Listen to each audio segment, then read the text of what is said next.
নিখোঁজ কালো অন্ধকার গগন অজস্র তারকারাজির প্রভাবে ফুটন্ত শুভ্রা ফুলের ন্যায় জ্বলজ্বল করছে। আজ আকাশে চাঁদের দেখা নেই। অমাবস্যার ঘন কালো অন্ধকার মিলান শহরটাকে মোটেও অন্ধকারাচ্ছন্ন করতে পারেনি। তাই তো গভীর মধ্যরাতেও নিদ্রাহীন মিলান শহর আলোকোজ্জ্বল এবং লক্ষাধিক জনমানবের আনাগোনা মুখরিত। আর কিছুদিনের মধ্যে স্নেফলের সিজন শুরু হয়ে যাবে, তাই এখন থেকেই কনকনে শীত শীত অনুভব হচ্ছে। মিলানের বিখ্যাত রুফটপ ভবনের নাম হলো গ্যালেরিয়া ভিক্টোরিয়া ইমানুয়েল। এটি একটি ঐতিহাসিক শপিং গ্যালারি এবং রুফটপের চমৎকার দৃশ্য উপভোগ করা যায়। তবে বর্তমানে গোটা রুফটপ জুড়ে রয়েছে কেবল দুজন নরনারী। দুজনেই লং ওভারকোট পরিহিত অবস্থায় রুফটপের কিনারা ঘেঁষে স্থির চিত্তে দাঁড়িয়ে রয়েছে। কারো মুখে কোনো কথা নেই, যেন তারা দুঃখ বিলাস করছে অজানা কোনো যন্ত্রণায়। সম্পূর্ণ রুফটপ এরিয়া এরিশার সারা রাতের জন্য বুকিং করে নিয়েছে। সেখানে কেবল সে এবং শ্বেতা দুজনেই থাকবে। এরিশা এতক্ষণ যাবৎ হিমশীতল দৃষ্টিতে হাত জোড়া মুঠিবস্ত্র করে আকাশের দিকে নিরে তাকিয়েছিল। তার ভেতরে এই মুহূর্তে ক্রোধ, আক্রোশ, হতাশা, বিষণ্ণতা, উন্মাদনা, উত্তেজনা সমস্ত কিছুর মিশ্রণ অনুভূতি অনুভব হচ্ছিল। তার পাশে দাঁড়িয়ে শ্বেতা এখনও নীরবে অশ্রু বিসর্জন করেই যাচ্ছে। তবে একটা টুই শব্দ অবধি করছে না সে। না এরিশের কাছ থেকে কোনো ধরনের সমবেদনার প্রত্যাশা করছে। ভীতু ও সরল মেয়েটা যেন মুহূর্তের ব্যবধানে নিজের মনকে শক্ত করে নিতে পেরেছে। কিছুক্ষণ আগে শ্বেতা নাহিয়ান খানের এরিশকে গুলি করার পর তাকে নিয়ে হসপিটালে যাওয়ার পরিবর্তে শ্বেতা হঠাৎ করে উধাও হয়ে যাওয়ার রহস্য, শ্বেতা ও তার সন্তানের প্রতি নীলিমার তীব্র আক্রোশ ও অমানবিক আচরণ, তার সন্তানকে হত্যা, শ্বেতাকে মেরে ফেলতে চাওয়ার চেষ্টা এবং সর্বশেষে নীলিমার উপর প্রতিশোধ নেওয়ার জন্য শ্বেতা মাহিরার রূপে ফিরে আসে। সমস্ত কিছু এরিশকে খুলে বলেছে। সবটা শুনে স্তব্ধ হয়ে যায় এরিশ। মাহিরা রূপী শ্বেতাকে যখন সে চিনতে পেরেছিল, তখন তার গর্ভে একজন সন্তানকে না দেখতে পেরে এরিশ প্রচণ্ড মর্মাহত হয়ে গেছিল। তারপর নিজেকে সান্ত্বনা দিয়েছে এই ভেবে যে হয়তো কোনো কারণে তার বাচ্চাটা মিসক্যারেজ হয়ে গিয়েছে, এই জন্য শ্বেতাকে সে কোনো ধরনের ব্লেম করবে না বলে ঠিক করেছিল। কিন্তু তার অংশের প্রতি যে এরকম জঘন্য ও অমানবিক আচরণ করে তাকে পৃথিবী থেকে সরিয়ে দেওয়া হয়েছিল, সেটা জানতে পেরে সীমাহীন ক্রোধ ও বিষণ্ণতা ঘিরে ধরেছে তাকে। বহু বছর পর এরিশ বাদে অন্য একটি অস্তিত্বের জন্য এরিশের চোখ থেকে দুফোঁটা অশ্রু ঝরে পড়ল। সে আর কেউ নয়, সে তার ভালোবাসার অস্তিত্ব। তাদের অনাগত সন্তানহারা পিতা হিসাবে এরিশের হৃদয় সীমাহীন কষ্ট ও যন্ত্রণা জর্জরিত হতে লাগলো। পরক্ষণে চোখ দুটো খিসে বন্ধ করে নিয়ে আবারও চোখ মেলে তাকালো সে। না, তাকে কিছুতেই দুর্বল হতে চলবে না। সে এরিশ এটুয়ানো, ইটালির মোস্ট পাওয়ারফুল মাফিয়া বস। তাকে দুর্বলতা মানায় না। তার পাথর কঠিন হৃদয়ে কেবল হিংসতা ও পৈশাচিকতাই মানায়। পৈশাচিকতাই মানায়। মুহূর্তেই নিজেকে সম্পূর্ণ ধাতস্থ করে দাঁতে দাঁত পিষে শক্ত করে নিল এরিশ। তারপরে এক ঝটকায় সে তাকে নিজের দিকে ঘুরিয়ে তার দিকে জ্বলন্ত দৃষ্টিতে তাকিয়ে থেকে এরিশ প্রচণ্ড আক্রোশ ভরা কণ্ঠেই বলতে লাগলো। সে তার শূন্য দৃষ্টিতে এরিশের দিকে তাকিয়ে বিষণ্ণ কণ্ঠেই বলল, একদম ভেঙে পড়বে না, বলে দিচ্ছি অ্যাডিকশন। শক্ত হতে হবে তোমায়। আমাদের সন্তান হত্যার প্রতিশোধ নিতে হবে, অন্তত ভয়ঙ্করভাবে। আপনি একটুও ভেঙে পড়েননি? এরিশ কিছু মুহূর্তের জন্য থামলো। পরক্ষণে নিজেকে আরো শক্ত করে সে তার দুই কাঁধ শক্ত করে ছাকিয়ে সুন্দর শীতল কণ্ঠে বলতে লাগলো, না, এরিশ কখনো ভেঙে পড়ে না, আর না সে তোমায় ভেঙে পড়তে দিবে। প্রস্তুত হয়ে যাও ওই কালপ্রিটের প্রতি রিভেঞ্জ নেওয়ার জন্য। সে তার নিজের দু চোখের পানি মুছে নিজেকে যথাসম্ভব শক্ত করলো। তারপর দৃঢ় কণ্ঠেই বলল, কিন্তু ওই নীলিমার খোঁজ পাবো কিভাবে? সেটা নিয়ে তুমি চিন্তা করো না। ফারহানকে আমি ওর খোঁজ লাগানোর জন্য বলে দিয়েছি। দুনিয়া তন্ন তন্ন করে হলেও 24 ঘন্টার মধ্যেই নীলিমার খোঁজ আমরা পেয়ে যাব। আর তারপর বাকি কথা সম্পূর্ণ করলো না এরিশ। তার চোখে মুখে ফুটে উঠল এক তীব্র বিভীষিকাময় হিংসতা। একই ভাবভঙ্গি সে তার চেহারা তো ধারণ করলো। ইটালির ফ্লোরেন্স শহরের বিখ্যাত গ্যাংস্টার ফ্রান্সেস্কো জিওভান্নি গোটা শহর এক প্রকার তার নিয়ন্ত্রণে বলা যায়। যদিও এরিশের প্রভাব সমগ্র ইটালি জুড়ে বিদ্যমান, তবু এই শহরে খুব একটা আধিপত্য চলে না সে। মিলান শহরে তার মূল ঘাঁটি, কিন্তু দরকার পড়লে এই শহরটিকে কবজায় নিতেও তার দুবার ভাবতে হবে না। ফ্রান্সকো জিওভান্নির আলিশান প্লেসের আগাগোড়া সহস্র গার্ড দ্বারা নিয়ন্ত্রিত, সেই সাথে অত্যাধুনিক পদ্ধতিরে ঘেরা প্যালেসের প্রতিটা আনাচে কানাচে। বিলাসবহুল প্যালেসের ভেতরটা যদিও এক নিয়ন্ত্রণমুক্ত, কারণ ফ্রান্সকো জিওভান্নি গ্যাংস্টারের পাশাপাশি নারী সঙ্গ এবং ড্রাগসকে মতো থাকে, তাই আনন্দমহলে খুব একটা পদচারণ নেই গার্ডের, থাকলেও সেটা অল্প সংখ্যক। এই মুহূর্তে বেডরুমে এক বাঙালি তরুণীর সাথে অন্তরঙ্গ অবস্থায় মত্ত ফ্রান্সকো জিওভান্নি। 40 ঊর্ধ্বে ফ্রান্সকো জিওভান্নির সাথে 26 বছরের বয়সী নীলিমার ঘনিষ্ঠ মুহূর্তে যেন একটু অস্বস্তি হচ্ছে না। দুজনে নিজেদের লাভবান হওয়ার জন্য এই অবস্থা অবতীর্ণ করেছে। ফ্রান্সকো চায় তার শারীরিক চাহিদা এবং নীলিমা চায় তার থেকে নিজের নিরাপত্তা ও ক্ষমতা। দীর্ঘক্ষণ সময় অতিবাহিত হওয়ার পর দুজনের শট একটা বল পড়ে নিল। ঘনিষ্ঠ অবস্থায় বসে মার্টিনি গ্লাসে চুমুক দিতে দিতে ফ্রান্সকো নীলিমার শরীরের বিভিন্ন অংশে আপত্তিকর স্পর্শ দিতে দিতে স্পষ্ট ইটালিয়ান ভাষায় নেশালো কণ্ঠে বলে উঠল, আজ তুমি আমায় পরিতৃপ্ত করলে ডার্লিং। এর বিনিময়ে তুমি যা চাইবে তাই দিব। নীলিমা একটা বাঁকা হাসি ঝুরিয়ে ফ্রান্সকো সমগ্র মুখমণ্ডল জুড়ে নিজের আঙুলের স্পর্শ বলাতে বলাতে একই ভাষায় লাস্যময়ী কণ্ঠে বলল, তাই যা চাইবো তাই দিবে? অফকোর্স, শুধু চেয়েই দেখো। নীলিমা একটা শয়তানি হাসি দিয়ে ফ্রান্সকো উষ্ণ আলিঙ্গনে জড়িয়ে নিতে নিতে ধিমি আওয়াজেই বলল, তোমায় আমাকে সব অবস্থায় সব সময় প্রোটেক্ট করতে হবে। তোমার সমস্ত পাওয়ার আমার ইউজ করতে দিতে হবে। ফ্রান্সকো কিছুক্ষণ চুপ করে থেকে নীলিমাকে আরো শক্ত করে জাপটে ধরে দৃঢ়স্বরে বলে উঠল, ইয়া অফকোর্স বেবি, আমার যা সব তোমারই তো। তোমার শর্তে আমি রাজি, তার বিনিময়ে তোমায় আজীবন আমার রক্ষিতা হয়ে থাকতে হবে। নীলিমা ফ্রান্সকো জিওভান্নার গালে একটা চুম্বন করে ফিসেল হেসেই বলল, ওকে সুইটহার্ট, দেন ডিল ডান। নীলিমাকে ট্রিটমেন্টের জন্য কানাডায় নিয়ে আসার কয়েকদিনের মধ্যে মূলত তার জ্ঞান ফিরে আসে এবং সে কোমা থেকে বেরিয়ে আসে। নাদির খান ও মাসিফ খান তাকে ফ্রান্সকোর কাছে সুরক্ষিত রেখে আরেক পাওয়ারফুল গ্যাংস্টার আন্তোনিও রিকার্ডোর সাথে হাত মেলায়।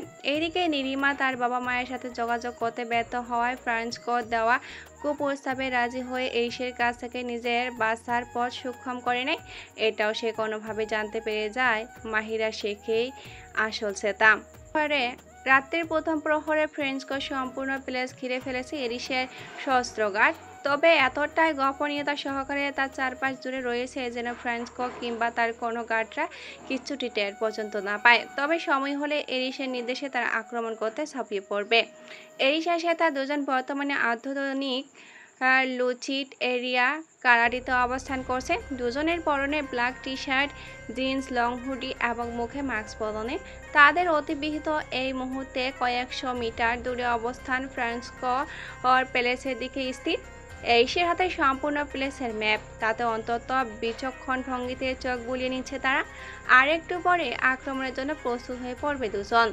ফ্রান্সকোর প্লেসের ভিতরে কোনো গার্ড না থাকায় এরিসা সেটা সেখানে গার্ড না নিয়ে যাওয়ার সিদ্ধান্ত নিল। তারা দুজনে যেখানে অবস্থানরত গুটি কয়েক গার্ডকে কাবু করে ফেলে ফ্রান্সকো ও নীলিমাকে কবজা করবে বলে ঠিক করলো। মশা মারতে কামান দাগা ব্যবহার করবে না, এমনটাই আর কি। তবে প্রয়োজন পড়লে অবশ্যই তাদের গার্ডের ভিতরে চলে যাবে। গার্ডের সম্পূর্ণ নিয়ন্ত্রণে এই মুহূর্তে ফারহানের হাতেই ন্যস্ত। এরিস তার দিকে তাকিয়ে দৃঢ়স্বরেই বলল, আর ইউ রেডি পার্টনার? এরিস তার হাতে শক্ত করে ধরে স্মিত হেসে দৃঢ়স্বরে জবাব দিল, yes partner, I am now completely ready. দুজন দুজনের দিকে কিছুক্ষণ স্থিতিশীতে বিনিময় করলো, যেন চোখ দিয়ে ভাষা দিতে চাচ্ছে একে অপরকে, যেন চোখ দিয়ে ভরসা দিতে চাচ্ছে একে অপরকে। এক সময় এরিস শক্ত করে জড়িয়ে ধরল শ্বেতাকে, শ্বেতাও একইভাবে জড়িয়ে ধরল তাকে। এরিস মেলাময় কণ্ঠেই বলল, টেক কেয়ার অ্যাডিকশন। তোমার সামান্যতম বিপদের আঁচ পেলেও আমি ছুটে আসব, কিচ্ছু হতে দেব না তোমার। আমি নিজেকে সামলে নিতে পারবো অ্যারিস, তুমি তোমার দিকটাই খেয়াল রেখো আর নিজেরও খেয়াল রেখো। শ্বেতার মুখে তুমি ডাক্তার শুনে এক অন্যরকম ভালো লাগা ছেয়ে গেল এরিসের মনে। তবে সে কোনো কথাই বলল না। এরপর আর কোনো কথা না বলে দুজন বেরিয়ে পড়ল প্লেসের উদ্দেশ্যে। তারা ম্যাপে এমন দুটি দিক আবিষ্কার করেছে যেখান থেকে ফ্রান্সকোর অবস্থান নিশ্চিত করা সহজ। এরিসা শ্বেতা দুজন প্লেসের দুদিকে গিয়ে প্রবেশ করলো। এইদিকে ফারহানের সাথে ওয়ার্ল্ড ফেমাস কয়েকজন হ্যাকার ছিল। তারাই মূলত ফ্রান্সকোর প্যালেসের সমস্ত লক করা ডোরের পাসওয়ার্ড হ্যাক করতে সাহায্য করেছে, সেই সাথে তার সমস্ত গুপ্ত ইনফরমেশন বের করতেও। তাই এরিসও শ্বেতার ভিতরে প্রবেশ করে সম্পূর্ণ প্লেস জুড়ে চুষে বেড়াতে কোনো সমস্যাই হয়নি। ফ্রান্সকো বেডরুম থেকে বেশ কয়েকটি রুম দূরত্বে সিসিটিভি কন্ট্রোল রুমে প্রবেশ করলো শ্বেতা। সেখানে মনিটরের দায়িত্ব ছিল দুজন ব্যক্তি। শ্বেতা সাবধানতার সাথে তাদের পিছনে গিয়ে অন্তত দ্রুততার সাথে একজন ব্যক্তির নাকে মুখে একটা রুমাল চেপে ধরল, যার মধ্যে মেশানো ছিল শক্তিশালী চেতনানাশক স্প্রে জিএসবি। শক্তিশালী ব্যক্তিটির সাথে পেরে উঠতে কিছুক্ষণ হতহত্যাদুস্তি করতে হয়েছিল শ্বেতার, তবে কিছু মুহূর্তের মাঝে অজ্ঞান হয়ে যায় সে। অপর পাশের ব্যক্তিটি তাকে আক্রমণ করতে যাওয়ার আগেই শটগান দিয়ে তার মাথা বরাবর শুট করে দেয় শ্বেতা। লোকটি তৎক্ষণাৎ সেখানেই মারা যায়। যদিও শ্বেতা তাকে মারতে চায়নি, জাস্ট অজ্ঞান করে রাখতে চেয়েছিল, কিন্তু পরিস্থিতির প্রয়োজনে তাকে এমনটা করতে বাধ্য হলো। এরপর সমস্ত সিসিটিভি ফুটেজ ডিলিট করে দিয়ে মনিটরগুলো অফ করে দিল শ্বেতা। তারপর সেখান থেকে সোজা চলে গেল ফ্রান্সকো পার্সোনাল টর্চ রুমে। মূলত সেটার পরে ফ্রান্সকো পার্সোনাল বেডরুম এবং সেখানেই তার উপস্থিত শতভাগ থাকার কথা। যাওয়ার পথে বেশ কয়েকজন কালো পোশাকধারী গার্ডদের সম্মুখে দেখতে পায় শ্বেতা। তারা তার দিকে রিভলভার তাক করে রয়েছে। শ্বেতা এই মুহূর্তে ঘাবড়ে না গিয়ে নিজের উপস্থিতি বুদ্ধি খাটালো। সেই সাথেই তাকে দেওয়া এরিসের ট্রেনিংগুলো কুর্মে মনে করতে লাগলো। চোখ বন্ধ করে নিজেকে তটস্থ করে তেজস্ব ভঙ্গিতে চোখ খুলে তাকালো সে। তারপর ক্ষিপ্রগতিত গার্ডের দিকে এগিয়ে গেল টেকওয়ান্ড ও জিতু। স্টলে একের পর এক দক্ষতা আক্রমণ করতে লাগলো। তাতে ক্রমশ কুপাত হতে লাগলো প্রায় ডজনখানেক গার্ড। যদিও সেটা নিজেও তাতে বেশ আহত হয়েছিল, তবে সেটাকে আমলে নিল না সে। টেকওয়ান্ড মূলত কোরির মার্শাল আর্ট, যা প্রিমিয়ার লিগ কিক এবং পাঞ্চ ব্যবহার করে। জিউ টিস্টু মূলত গ্রাউন্ড ফাইটিংয়ের উপর ফোকাস করে, যেখানে জুডো বা জমিনে প্রতিক্ষেপণ নিয়ন্ত্রণ বা সাবমিশন করা হয়।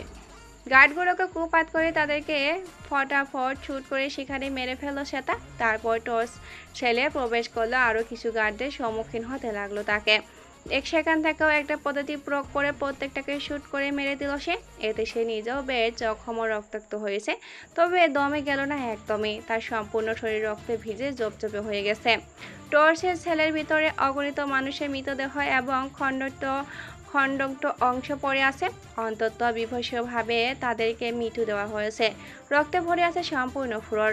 এক পাশে হাইড্রোক্লোরিক ও সালফিউরিক অ্যাসিডের আলাদা আলাদা বাথটাব রয়েছে। এছাড়াও রয়েছে ইলেকট্রনিক শেয়ার সহ আরও অসংখ্য শাস্তি প্রদান পদ্ধতি ও সরঞ্জাম। শ্বেতা সেগুলো উপেক্ষা করে সিকিউরিটি দরজা খুলে একেবারে চলে গেল ফ্রান্সকোর বেডরুমে। এদিকে এরিস ফ্রান্সকো জিওভানির রেড রুমের সামনে পৌঁছে গেল। রেড রুম হলো মূলত গ্যাংস্টারদের এমন একটি আস্তানা যেখানে বিপদের সময় গ্যাংস্টাররা গোপন মিটিং রাখে অথবা কাউকে আটক করে রাখে। এখানে এরিসের বহু সহযোগী গ্যাংস্টার বন্দী অবস্থায় রয়েছে। এরিস সেই রুমের দরজার কাছে পৌঁছে গিয়ে পাসওয়ার্ড দিতেই দরজা খুলে গেল। তবে ভেতরে প্রবেশ করার আগেই প্রায় 15-16 জনের মতো গার্ড একযোগে তার উপর আক্রমণ করলো। এরিস কিংবক্স ও মোথাই স্টাইলে গার্ডদেরকে একের পর এক সুনিপুণভাবে দক্ষ হাতে প্রতিরোধ করতে লাগলো। কিংবক্সিং হলো একটি পশ্চিমা মার্শাল আর্ট যা কিক এবং বক্সিং কৌশলগুলির সংমিশ্রণ। মোথাই হলো থাইল্যান্ডের একটি প্রাচীন মার্শাল আর্ট যা মূলত কুইন হার্টু শলডর এবং পা দিয়ে আক্রমণ করতে দক্ষ। সমস্ত গাতটা কুপাত হয়ে গেলে এরিস সবাইকে শ্যুট করে মেরে ফেলল। তারপর বেডরুমের ভিতরে ঢুকে নিজের সঙ্গীদের কাউকে জীবন্ত, কাউকে অর্ধমৃত, আবার কাউকে বা মৃত অবস্থায় দেখতে পায়। মৃত ও অর্ধমৃতদের অবস্থা ভীষণ বিভৎস। তবে যারা জীবিত রয়েছে তারা এরিসকে দেখে আসার আলো খুঁজে পেল। এরিস দ্রুত তাদের উদ্ধার করে সমস্ত প্রাসাদ ঘেরাও করে রাখার কাজে লাগিয়ে দেয়। তারা সবরিয়ে এরিসের আদেশ পালন করে। এইদিকে এরিস ফ্রান্সকো জিওভান্নি ডেট অ্যান্ড শর্ট ডেন সহ সমস্ত গুরুত্বপূর্ণ সিক্রেট জায়গাগুলো নিজের দখলে নিয়ে নেয়। তার পথে বাধা হয়ে দাঁড়ানো সমস্ত গাদের পরিণতি হয় নির্দয় ও নিষ্ঠুর মৃত্যু। সম্পূর্ণ রক্ত পিপাসার মেতে উঠেছে এরিস, নিজেকে রক্তস্রোতে ভিজিয়ে তৃপ্তবোধ করতে থাকে। ফ্রান্সকো জিওভান্নির রুমে এই মুহূর্তে নীলিমা অবস্থান করছে। তার পরনে এই একটি ডার্ক ব্লু কালারের স্টাইলিশ অ্যালাইন ড্রেস। একটা টেবিলে বসে রিভলভার হাতে নিয়ে একেই রাশিয়ান রুবেল খেলেছিল সে। তার পেছনে যে কেউ একজন জমদূতের ন্যায় অন্তত শীতল ভঙ্গিতে উপস্থিত হয়েছে সেখানে তার খেয়ালই ছিল না। সে তার নীলিমার দিকে কিছুক্ষণ অগ্নিদৃষ্টিতে তাকিয়ে থেকে পাশে থাকা টেবিল থেকে চীনামাটির একটি ফ্লাওয়ার ভেজে দিয়ে সজোরে নীলিমার মাথায় আঘাত করলো। নীলিমা প্রচণ্ড এক চিৎকার করে সেখানে অজ্ঞান হয়ে যায়। সেটা একটা পৈশাচিক ঘাসে দিয়ে নীলিমাকে টানতে টানতে একটা নির্দিষ্ট গণ্ডির মধ্যে নিয়ে যায়। অপরদিকে ফ্রান্সকো জিওভান্নি বার কাউন্টারে বসে মদ্যপানে মত্ত ছিল। তার সামনে সে স্বয়ং তার মৃতদূত এরিস এড্রানো উপস্থিত। সে খেয়াল যেন তার একদমই ছিল না। এরিস হিম শীতল দৃষ্টিতে কিছুক্ষণ ফ্রান্সকো জিওভান্নাকে পর্যবেক্ষণ করে একসময় তার মুখ বরাবর প্রকাণ্ড এক ঘুষি দিয়ে বসে। ফ্রান্সকো জিওভান্নি কুপাত হয়ে গিয়ে এরিসের দিকে তাকাতে এরিস তার মুখে মাস্ক খুলে দেয়। তাতে ফ্রান্সকো জিওভান্নি প্রচণ্ড ঘাবড়ে যায়। এরিস তার মাথায় একের পর এক আঘাত করে অজ্ঞান করে ফেলে। তারপর তাকে টেনে নিয়ে যায় নির্দিষ্ট একটি স্থানে। ফ্রান্সকো জিওভান্নি নিজেই পার্সোনাল টর্চার ছেলে এই মুহূর্তে বন্দী অবস্থায় রয়েছে সে এবং নীলিমা। তাদের জ্ঞান ফেরা মাত্রই নিজেদেরকে হাত পা বাঁধা অবস্থায় আবিষ্কার করা। প্রথমে হতবিম্বল হয়ে গেল, পরক্ষণে তাদের সামনে এরিস ও শ্বেতাকে দেখে প্রচণ্ড ঘাবড়ে যায় দুজন। তাদের সামনে স্বয়ং মৃত্যুদূত ন্যায় দাণ্ডমান এরিস ও শ্বেতা। এরিস ফ্রান্সকো জিওভান্নি ও নীলিমার দিকে ভয়ঙ্কর হিমশীতল দৃষ্টি নিক্ষেপ করে হিসিয়ে বলে উঠল, মৃত্যুর জন্য প্রস্তুত হয়ে যা তোরা দুজন। শ্বেতাও একই ভঙ্গিতেই বলো, আজ তোদেরকে এমন ভয়ানক মৃত্যু দিব যে নিজেদের করা প্রত্যেকটা পাপ কাজের জন্য সহস্রবার আফসোস করবি তোরা। ফ্রান্সকো জিওভান্নি ও নীলিমা কিছুক্ষণ ভয়াতক দৃশ্যে তাকিয়ে থেকে পরক্ষণে ফিক করে হেসে দেয়। এই শ্বেতা তাতে কিছুটা অবাক হয়ে গেল। ফ্রান্সকো জিওভান্নি খ্যাক খ্যাক করে হেসেই বলে উঠল, আমাকে চেকমেট করবে তোমরা দুজন? How funny! তোমরা নিজেও জানো না কোন জালে আবদ্ধ হয়ে পড়েছো তোমরা। নীলিমা বাঁকা হেসেই বলল, আগেই জানতাম তোমরা কোনো না কোনোভাবে আক্রমণ করবেই, তাই আমাদের সকল গার্ডদের আগে থেকে অ্যালার্ট দিয়ে রেখেছি আমরা। তোমরা ভেতরে ঢোকার পরেই তারা সমস্ত প্যালেস লক করে দিয়েছে, অথচ তোমরা বুঝতেও পারোনি। তোমরা ভেবেছ তোমরা একাই শেয়ানা, আমরাও কোনো অংশে কম নই। বলতে বলতে সেই রুমে প্রবেশ করলো অত্যাধুনিক গার্ড। তারা এরিস ও শ্বেতাকে মুহূর্তে ঘিরে ফেল। সেই সাথে এরিসের মুক্ত করে দেওয়ার সমস্ত গার্ডদেরও বন্দি করে ফেলল। দুজন গার্ড ফ্রান্সকো জিওভান্নি ও নীলিমার হাতে পায়ে বাঁধন খুলে দিল। ফ্রান্সকো জিওভান্নি রিভলভার হাতে নিয়ে এরিস ও শ্বেতার দিকে ঘুরে ঘুরে বলতে লাগলো, বাইরে তোমাদের যেসব গার্ড ওত পেতে আছে তারা তোমাদের ভেতরের অবস্থা সম্পর্কে কিছুই জানবে না, আর না তোমরা তাদের সাথে কোনো ধরনের যোগাযোগ করতে পারবে। নীলিমা শ্বেতার কাছে এগিয়ে এসে তার দুই গাল শক্ত করে চেপে ধরে চোখ মুখ কঠোর করে বলতে লাগলো, একবার মেরে ফেলতে গিয়েও তুই মরলি না, তাই না? আবার ফিরে এসেছিস নতুন এক রূপে, কিন্তু এবার তোকে আর বাঁচতে দেব না আমি, আর না তোর প্রাণের স্বামীকে। যে আমার হয়নি আমি আর তাকে কারো হতে দেব না। শেষের কথাটা এরিসের দিকে তাকিয়ে বলল নীলিমা। এরিস ও শ্বেতা ভয়ঙ্কর দৃষ্টিতে নীলিমার দিকে তাকিয়ে থাকলেও কিছু বলল না। তারা এই মুহূর্তে বন্দী থাকলেও তাদের হাব ভঙ্গি একদম শান্ত গরু গম্ভীর। এই মুহূর্তে তাদের ভিতরে কি চলছে বোঝা বড়ই তাই। কোনো কথা না বলে তীক্ষ্ণ দৃষ্টিতে চারপাশে নজর রাখছে তারা। ফ্রান্সকো জিওভান্নি এরিস ও শ্বেতার মাথায় শটগান তাক করে শীতল কণ্ঠে বলে উঠল, এবার মৃত্যুর জন্য তৈরি হ দুজন, পরপারের জীবনের জন্য অভিনন্দন রইল। বলে যে নীলিমা ও ফ্রান্সকো জিওভান্নি মিলিতভাবে এরিসের সাথে তাকে শ্যুট করতে যাবে, তখনই তারা দুজন পাশ থেকে দুজন গার্ডের গান ছিনিয়ে নিয়ে পুরো ভোমাগা স্টাইলে ফ্রান্সকো জিওভান্নি ও নীলিমার দিকে আক্রমণ করে বসলো। তারা ছিটকে দূরে সরে গেল, বাকি গার্ডের সাথে তাদের মুখোমুখি লড়াই শুরু হয়ে গেল। সেই সাথে এরিসের গার্ডরাও লড়াইয়ে যোগ দিল। অতর্কিত আক্রমণের ভিতরে উপস্থিত সকল গার্ডের উপর গুলি বর্ষণ করতে লাগলো এরিস। শ্বেতা এবং গ্যাংস্টাররা বিপরীত পক্ষ থেকেও পাল্টে আক্রমণ আসতে লাগলো। আত্মরক্ষা কৌশল হিসাবে তারা বিভিন্ন আসবাবপত্রের পাশে লুকিয়ে থেকে ও বারবার স্থান পরিবর্তন করে গুলি করতে লাগলো। সেই সবের মধ্যে থেকেও তারা নিজেদের হাতে থাকা রিস্টওয়াচের মধ্যে ফারহানের সাথে যোগাযোগ করার চেষ্টা করতে লাগলো। আপাতত দৃষ্টিতে সেটা রিচুয়ালস মনে হলেও সেখানে কমিউনিকেশনের ডিভাইস সেট করা ছিল। প্রায় 10 মিনিট যাবৎ এইভাবে তীব্র গোলাগুলি চলল। এরিস এক হাতে এবং শ্বেতার পায়ের কাছে গুলি লাগলেও সেগুলো চামড়া খুলে বেরিয়ে যাওয়ার খুব একটা ক্ষতি হলো না।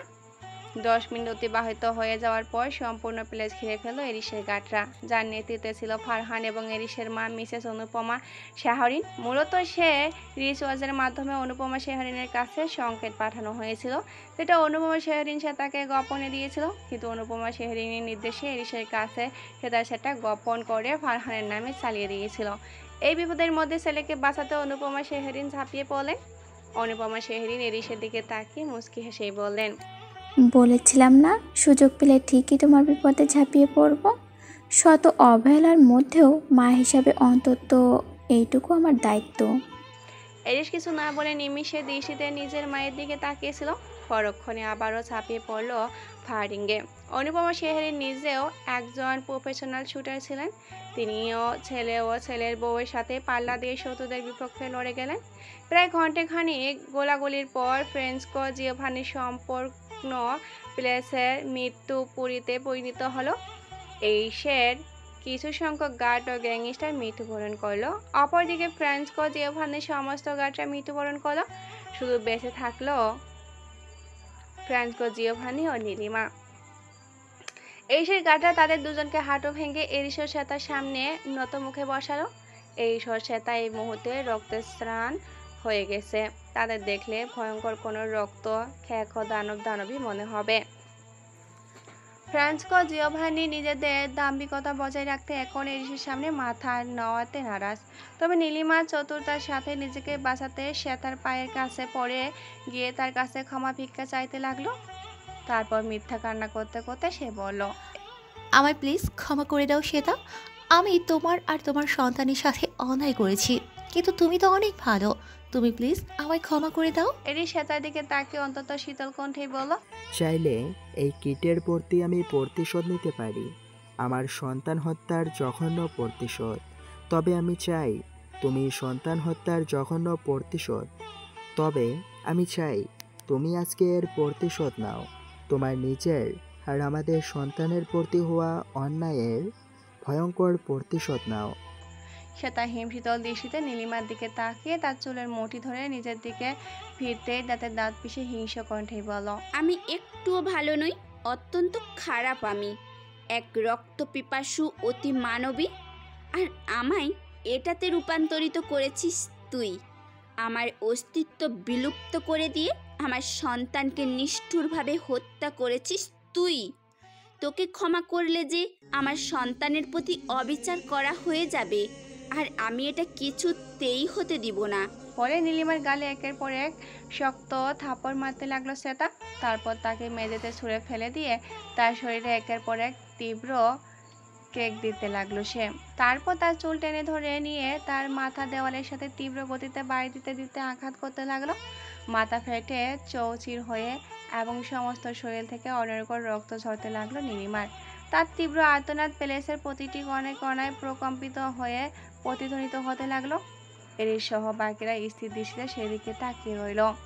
শ্বেতা একসময় নীলিমাকে ছেড়ে দিয়ে চিৎকার করে কাঁদতে কাঁদতেই বলে উঠল, গর্ভ অবস্থায় আমার সন্তানকে পা দিয়ে পিষে পিষে প্রচণ্ড চাপ প্রয়োগ করে তুই মেরেছিলি, তাই না?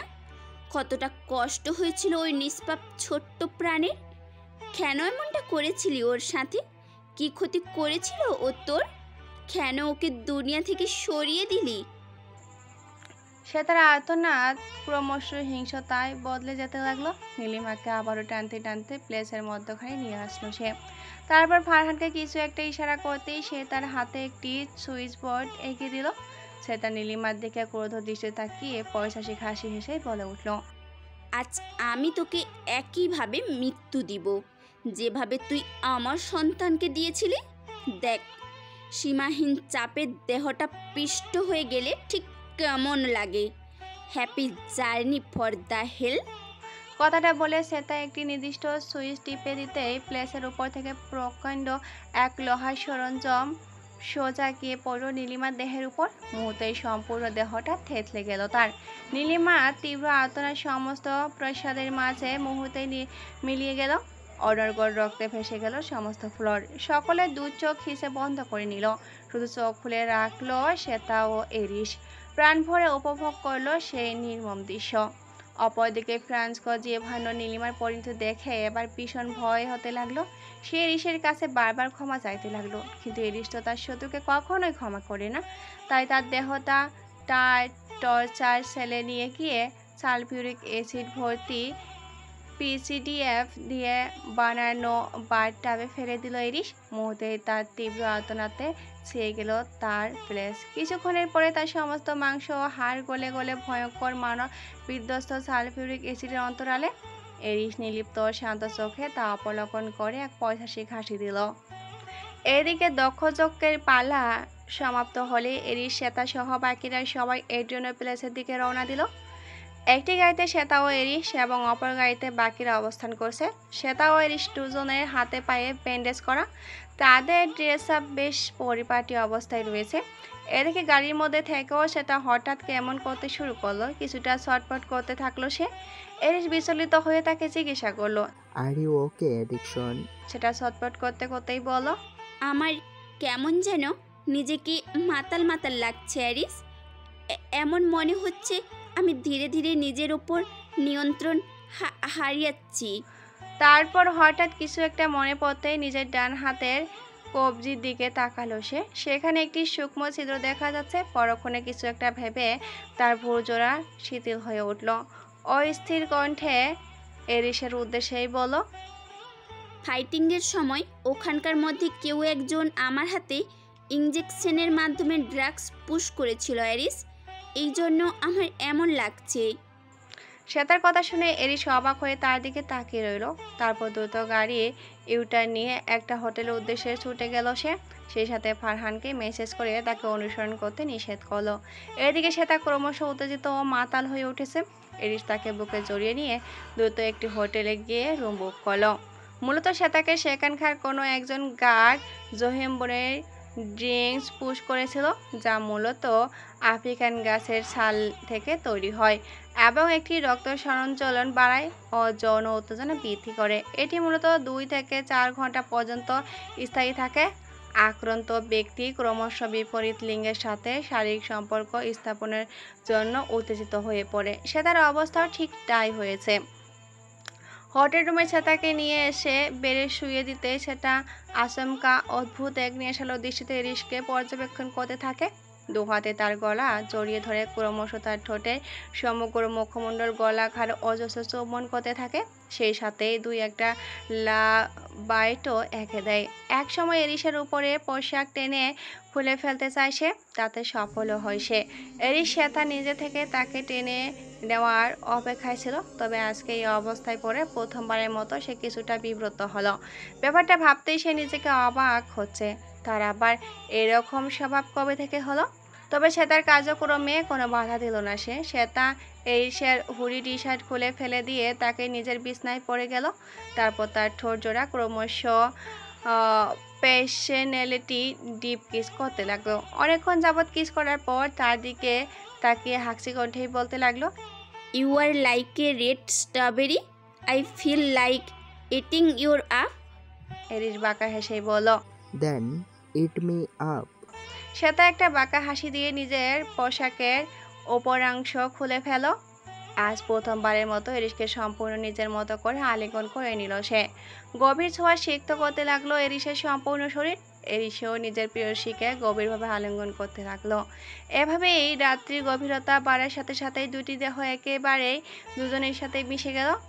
চরম ঘনিষ্ঠতায় এক পর্যায়ে এরিস শ্বেতার কানের কাছে মুখ নিয়ে ফিসফিস করে বলে উঠল, তুমি যে আজ আমায় এভাবে গভীরভাবে আপন করে নিলে, সেটা কি সজ্ঞানে করেছো?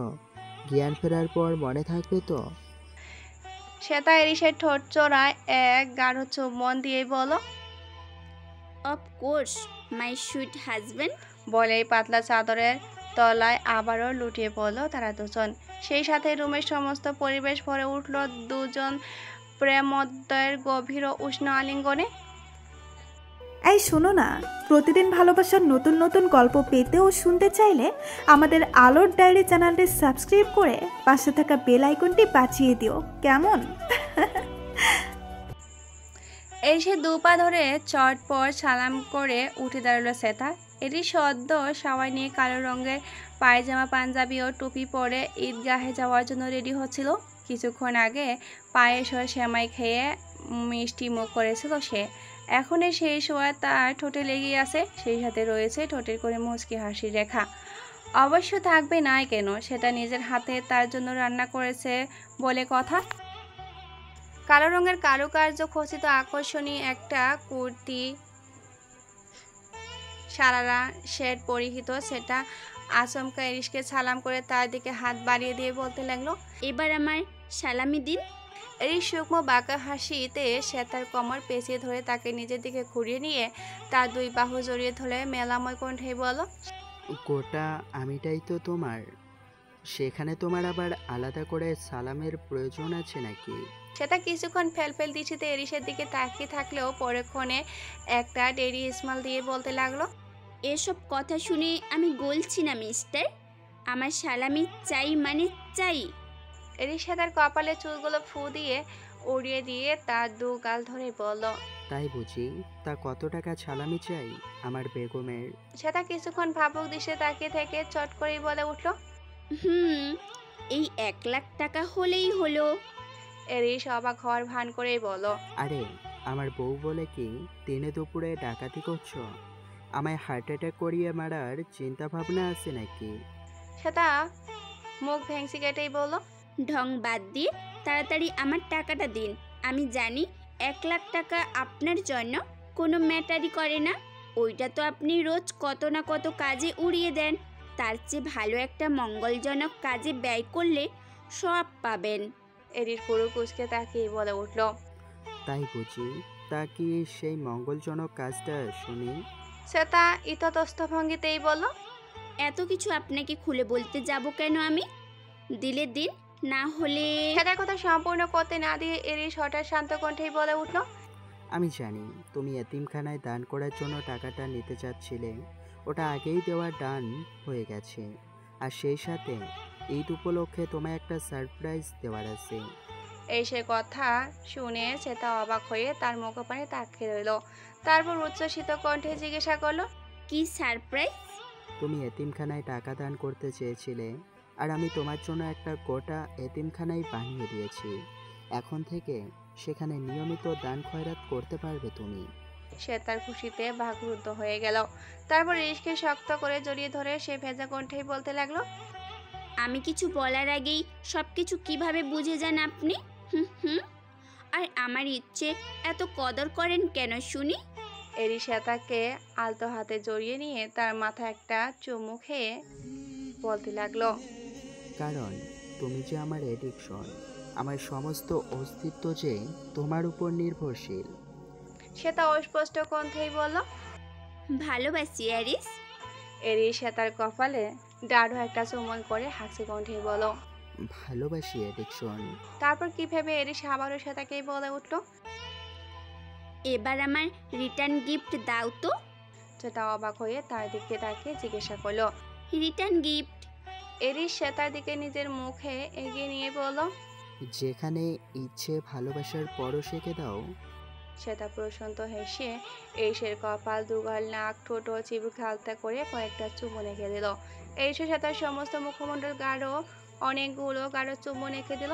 তারপরে একটা মুচকি হাসি হেসে হাতে যায় নামাজ নিয়ে বেরিয়ে গেল এরিস। শ্বেতা সেদিকে তাকিয়ে এক টুকরো মুচকি হাসলো, তারপর আল্লাহর দরবারে ধন্যবাদ দিতে লাগলো এমন একজন জীবনসঙ্গী তাকে জীবনে উপহার দেওয়ার স্বরূপ দেওয়ার জন্য। সালামি দাও ইহান। পার্পল কালারের গর্জিয়াস একটি পাকিস্তানি থ্রি পিস পরে ইহান কিছু বুঝে ওঠার আগেই চটপট তার পায়ে ধরে সালাম করে উঠল। দাঁড়িয়ে হাত বাড়িয়ে দিয়ে কথাটা বলল শুভ্রা। তার দাঁড়ানোর ভঙ্গি অনেকটাই লেডি ডনের মতো। ইহানের পরনে পার্পল কালারের গর্জিয়াস পাঞ্জাবি, পাজামা ও টুপি। এতক্ষণ যাবৎ ফোন স্কল করছিল সে। শুভ্রার সালাম করা ও তার কথা শুনে তার দিকে ঘুরে দাঁড়িয়ে তীক্ষ্ণ দৃষ্টি তাকিয়ে রইল সে। কিসের সালামি? শুভ্র অবাক হয়ে বলল, কিসের আবার ঈদ সালামি? বিয়ের আগে তো কাজিন হিসেবে সালামি দিতে, এখন আমি তো তোমার বউ হয়ে গেছি, তো এখন থেকে আমি ডাবল সালামি ডিজার্ভ করি। ইয়ান শুভ্রাকে সূক্ষ্ম দৃষ্টিতে পর্যবেক্ষণ করে বলতে লাগলো, এখন তোর বিয়ে হয়ে গেছে, তুই বুড়ি হয়ে গেছিস, এখন আবার কিসের সালামি? কই তুই অন্য বাচ্চা কাচ্চাদের সালামি দিবি তা না, উল্টো নিজের সালামি চেয়ে বসে আছিস। শুভ্রা চোখ মুখ কুঁচকে কবরে দু হাত রেখে ইহানের উদ্দেশ্যে চড়া গলায় বলল, কি বলে তুমি? আরেকবার বলো। ইহান ডোন্ট কেয়ার ভাব নিয়ে বলল, যা বললাম তা তো শুনতেই পেয়েছিস, নাকি কানের মাথাও খেয়ে ফেলেছিস? অবশ্য সেটা হলে তোর ট্রিটমেন্টের জন্য সব টাকা খরচের দায়িত্ব তো আমার উপরে এসে পড়বে। শুভ্রা নাক ফুরিয়ে বলতে লাগলো, তুমি আসলে একটা কিপটে। সালামি দিবে না বলে চুপি চুপি সালাম করলাম, তাও দিচ্ছ না, আবার আমাকে বলছো আমি বয়রা হয়ে গেছি। আজকে থেকে তোমার বাসায় খাওয়া দাওয়া সব বন্ধ। এত টাকা গরম দেখাও, তাহলে বাইরে থেকেই রোজ খেয়ে এসো। কথাগুলো বলে শুভ্রা রেগে মেগে চলে যেতে নেবে, তার আগে ইহান তার কোমর চেপে ধরে এক ঝটকায় নিজের কাছে টেনে নিয়ে আসলো। তারপর মুখে স্মিত ও হাসির রেখা ঝুলিয়ে তার কপালে থাকা চুলগুলো আলতো হাতে কানের পাশে গুঁজে দিল। শুভ্রা ছাড়া পাওয়ার জন্য ছটফট করতে থাকলে ইহান তাকে আরও শক্তভাবে নিজের সাথে চেপে ধরলো। তারপর আচমকা তার কপালে চুমু বসিয়ে দিতেই শুভ্রা পুরোপুরি শান্ত হয়ে গেল। তারপর ইহানের মুখের দিকে অপলক দৃষ্টে তাকিয়ে রইল। ইহান শান্ত কণ্ঠেই বলল, কত টাকা সালামি লাগবে তোর? এটাও কি আমায় বলে দিতে হবে? ইহান তৎক্ষণাৎ পকেট থেকে মানিব্যাগ বের করলো।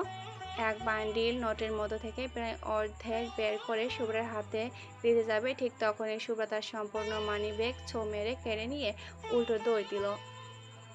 ইহান প্রথমে হতভম্ব হয়ে গেল, পরক্ষণে দৌড়ে তার পিছু নিল। তারপর শুভ্রার পিছন পিছন দৌড়াতে দৌড়াতে বলতে লাগলো, শুভ্রা দাঁড়া বলছি, সম্পূর্ণ মানিব্যাগ নিস না। আরে অনেক গুড়াগাড়া আমার কাছ থেকে সালামি চেয়ে রেখেছে, তাদেরকেও তো দিতে হবে নাকি? শুভ্রা দৌড়াতে দৌড়াতে খিলখিল করে হাসতে হাসতেই বলতে লাগলো, ওদেরকে আটানা দিয়ে বসিয়ে রেখো তুমি, কিন্তু এটা সম্পূর্ণ আমার লাগবে। এভাবে দৌড়াতে দৌড়াতে এক পর্যায়ে ইহান শুভ্রকে জ্যাপটে জড়িয়ে ধরে ফেলল। তারপর তার কাছ থেকে মানিব্যাগ নিতে যাবে, তখনই শুভ্রা কাতর কণ্ঠে বলল, প্লিজ সম্পূর্ণ টাকাটা আমায় দিয়ে দাও। ইহান কাড়াকাড়ি বাদ দিয়ে শান্ত কণ্ঠে জিজ্ঞাসা করলো, আগে বল এই টাকা দিয়ে তুই কি করবি? শুভ্রা কিছুক্ষণ শান্ত থেকে উত্তর দিল, আসলে আজকে ঈদের দিন, কিছু অসহায় ও এতিম ছেলে মেয়েদের এই টাকা দিয়ে ভালো মন্দ কিছু খাওয়াবো আমি। এতিম অসহায়দের খাবার খাওয়ালে কিংবা সাহায্য করলে আল্লাহ তাআলা খুশি হবে। শুভ্রার কথা শুনে ইহান সম্পূর্ণ স্থির হয়ে গেল। মানিব্যাগটা সম্পূর্ণ তার হাতে দিয়ে তাকে নিজের দিকে ঘুরিয়ে মুচকি হেসেই বলল, আমার বুটটা যে এত ভালো সেটা তো আগে জানতাম না। শুভ্রা মুখ ভেঙচি কেটেই বলল, তা জানবে কি করে? আমার ভালো দিক তো কখনো তোমার নজরে পড়ে না, শুধু খুঁচিয়ে খুঁচিয়ে আমার দোষগুলোই খুঁজে বের করো। ইহান শব্দ করে হেসেই বলল, কে বলেছে তোর ভালো দিক আমার চোখে পড়ে না? এই যে এখন পড়লো, তোর সাথে দুষ্টুমি করার জন্য ইচ্ছে করে তোকে জ্বালাই, সেটা বুঝতে পারিস না? তোর সমস্ত কিছুই তো আমার ভালো লাগে, সেখানে খারাপ দিক তো খুঁজেই পাই না আমি। যা, তোকে এই টাকার সাথে সাথে আমি আরও অনেক টাকা দিয়ে দিব, তখন যত ইচ্ছা দান খয়রাত করিস। শুভ্রা প্রচন্ড খুশি হয়ে গেল। খুশির চোখে ইহানের গালে বারবার একটা চুমুক বসিয়ে দিল সে। পরপর সম্পূর্ণ মুখমণ্ডলে অসংখ্য চুমু বসিয়ে দিল। তারপর যখন বুঝতে পারলো সে কি করছে, তখন প্রচুর লজ্জা পেয়ে আবার দৌড়ে চলে যেতে লাগলো সে। ইহান তাকে আবারও শক্ত করে জড়িয়ে ধরে তার চোখে ও ঠোঁটে অসংখ্য চুমু এঁকে দিল। তারপর শুভ্রাকে ছেড়ে দিতেই সে এক দৌড়ে ইহানের দৃষ্টিসীমার আড়ালে চলে গেল। সেদিকে তাকে আবারও শব্দ করে হেসে ফেলল ইহান। চিৎকার করে বলে উঠল, ভালোবাসি সুইট বাটারফ্লাই। আড়াল থেকে একইভাবে জবাব দিল, ভালোবাসি ইহান। অতঃপর মনে মনে দুজন দুজনকে আপন করে পাওয়ার জন্য আল্লাহর দরবারে অসংখ্য শুকরিয়া আদায় করতে লাগলো তারা। সকালে সোনালি রোদ্দুরের আলোকছন্ন হোটেলের রুমে জানলার সাদা পর্দাগুলো ঠিক করে প্রবেশ করছে। তাতে আবছা অন্ধকারে থাকা রুমটা ঈষৎ আলোকিত হয়ে উঠেছে। শুভ্রা ও সব বেডটা এই মুহূর্তে এলোমেলো অবস্থায় রয়েছে। বেডশিটের উপরে বিছানা গোলাপের লাল পাপড়িগুলো এদিক ওদিক ছিটিয়ে ছিটিয়ে রয়েছে। তার এই মাঝে ঘনিষ্ঠ অবস্থায় অবস্থান করেছে দুই প্রেমিক যুগল। একে অপরের সাথে ঘনিষ্ঠ অবস্থায় লেপ্টে রয়েছে এরিস ও শ্বেতা। এরিসের বুকে পরম নিশ্চিন্তে শুয়ে রয়েছে সেটা। তার দুই হাত লতার মতো জড়ানো এরিসের সমগ্র শরীরে। এরিস নিজের পেশিবহুল দুই হাতের দ্বারা শ্বেতাকে আষ্টে পৃষ্ঠে জড়িয়ে ধরে রেখেছে, যেন ছেড়ে দিলেই সে ছুটে পালাবে। কাঁধ থেকে পা পর্যন্ত দুজনের শরীরে সাদা কমফর্ট জানানো। প্রথমে ঘুম ভেঙে যায় এরিসের। চারপাশে এইবার তীক্ষ্ণ নজর বুলিয়ে নিয়ে শ্বেতার মুখ পানে তাকায় সে। মেয়েটাকে এই মুহূর্তে ভীষণ স্নিগ্ধ ও নেশারও লাগছে তার কাছে। তার সম্পূর্ণ চেহারায় লালচে আবার স্পর্শ। এছাড়া চেহারার বিভিন্ন জায়গা সহ গলায় ও ঘাড়ে এরিসের ভালোবাসার চিহ্নগুলো সুস্পষ্ট। এরিস বিমুগ্ধ দৃষ্টিতে তার দিকে অপলক তাকিয়ে থাকে। এই মুগ্ধতার যেন কোনো শেষ নেই। অনন্তকাল এই মুখপানে তাকিয়ে যেন কাটিয়ে দিতে পারে সে। ধীরে ধীরে সে তার ঘুমও পাতলা হয়ে ওঠে। তার নাড়াচাড়া স্পর্শ টের পেয়ে এরিস তাকে ভালো মতো আগলে নিয়ে চুপচাপ শুয়ে দিতে থাকে। তার কেন যেন সে তার এই শান্তির ঘুমটা নষ্ট করে দিতে ইচ্ছে করছে না। আবার দেওয়াল ঘড়ি তখন সকাল 7টা বাজে। কিছুক্ষণ পর হোটেলের স্টাফ বয় তাদের জন্য ব্রেকফাস্ট দিতে আসবে। তাই সে তাকে এই শান্তির মতো শুয়ে দিয়ে তার শরীরে ভালোভাবে কমফর্ট টেনে দিল। এরপর নিজের জন্য বারদ্ধ করা পোশাক নিয়ে ওয়াশরুমে ঢুকে পড়ল। এদিকে এরিস চলে যেতে সে তার ঘুম পুরোপুরি ভেঙে যায়। পিট পিট করে চোখ খুলে তাকিয়ে চারিদিকে একবার তীক্ষ্ণ নজর বুলালো সে। এই মুহূর্তে সে কোথায় আছে প্রথমে ঠিক বুঝতে পারলো না। তারপর উঠে বসতে নিলে টের পায়ে তার সর্বাঙ্গ জুড়ে ব্যথা করেছে। সেই সাথে তার সম্পূর্ণ শরীর পোশাকবিহীন উন্মত্ত। তাতে যা বুঝার বুঝে নেই সে। সেই সাথে তার ধীরে ধীরে মনে পড়ে যায় গত রাতের ঘটনা। মুহূর্তে সীমাহীন লজ্জায় আবিরতিম হয়ে ওঠে তার চোখ মুখ। হৃদয় স্পন্দন বেড়ে যায় কয়েক গুণ। শুয়ে থেকেই ফোঁস হাঁসফাঁস করতে থাকে সে। তার এখনো বিশ্বাস করতেই কষ্ট হচ্ছে যে সে নিজ থেকে এরিসকে এতটা ঘনিষ্ঠভাবে আগলে নিয়েছিল। এভাবে বেশ কিছুক্ষণ কেটে যাওয়ার পর এরিস ওয়াশরুম থেকে বেরিয়ে আসে। তারপর পরনে একটি ব্ল্যাক কালারের টি শার্ট ও ট্রেজার, গলায় তেওয়াল ঝোলানো। শ্বেতা তাকে দেখে পুরো দমে চাদরের নিচে গুটিসুটি মেরে শুয়ে পড়ে।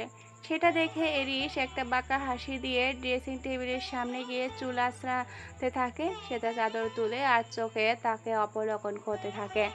এরিস আয়নার দিকে তাকিয়ে থেকে শান্ত কণ্ঠেই বলে উঠল, গতকাল সারা রাত আমাকে দেখেও মন ভরেনি? তখন তো আমাকে ধরে বেঁধে আটকে রেখে আদর দিচ্ছিলে, তাহলে এখন আমায় দেখতে এত লজ্জা পাচ্ছ কেন? আমাকে চুপি চুপি না দেখে একেবারেই সামনাসামনি দেখলেই তো পারো। এরিসের কথা শুনে সে তার লজ্জা আরো বহুগুণ বৃদ্ধি পায়। সে বুঝতে পারে এরিস তাকে লজ্জা দেওয়ার জন্য ইচ্ছা করে কথাগুলো বলেছে। সে আবারও চাদরে কভার হয়ে যেতে নেবে, ঠিক তখনই এরিস তার কাছে এসে তার চাদর ধরে টান দিতে থাকে। তার লজ্জা হাঁসফাঁস করতে করতে চাদর টেনে নিয়ে নিজেকে পুরোপুরি কভার করে নেয়। তারপর লজ্জা মিশ্রিত কণ্ঠেই বলে, আপনি এখনো আগের মতোই অসভ্য রয়ে গেছেন। এরিস পুরো কুচকে জিজ্ঞাসা করে, এখনো আপনি? তোমার কি হয় বলো তো? একবার তুমি তো আর একবার আপনি। আসলে সব দোষ আমারই। আমি তোমার লজ্জা ভাঙাতে ব্যর্থ হয়েছি। মনে হচ্ছে আবারও গত রাতের মিশন স্টার্ট করতে হবে। আর আমি যে অসভ্য সেটাও তো প্রমাণ করতে হবে, তাই না?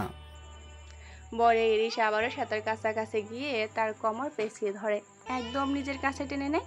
তারপর যেই তার ঠোঁটে ঠোঁট মেলাতে যাবে তখনই সে তা হঠাৎ বলে ওঠে, প্লিজ আর না। আমার পুরো শরীর জুড়ে আপনার এত এত চিহ্ন জুড়ে দেওয়ার পরও আপনি আবার এসব করতে চাচ্ছেন। এখন আমি বাইরে বেরোবো কি করে? সেটা ডন কেয়ার ভাব নিয়েই বলো,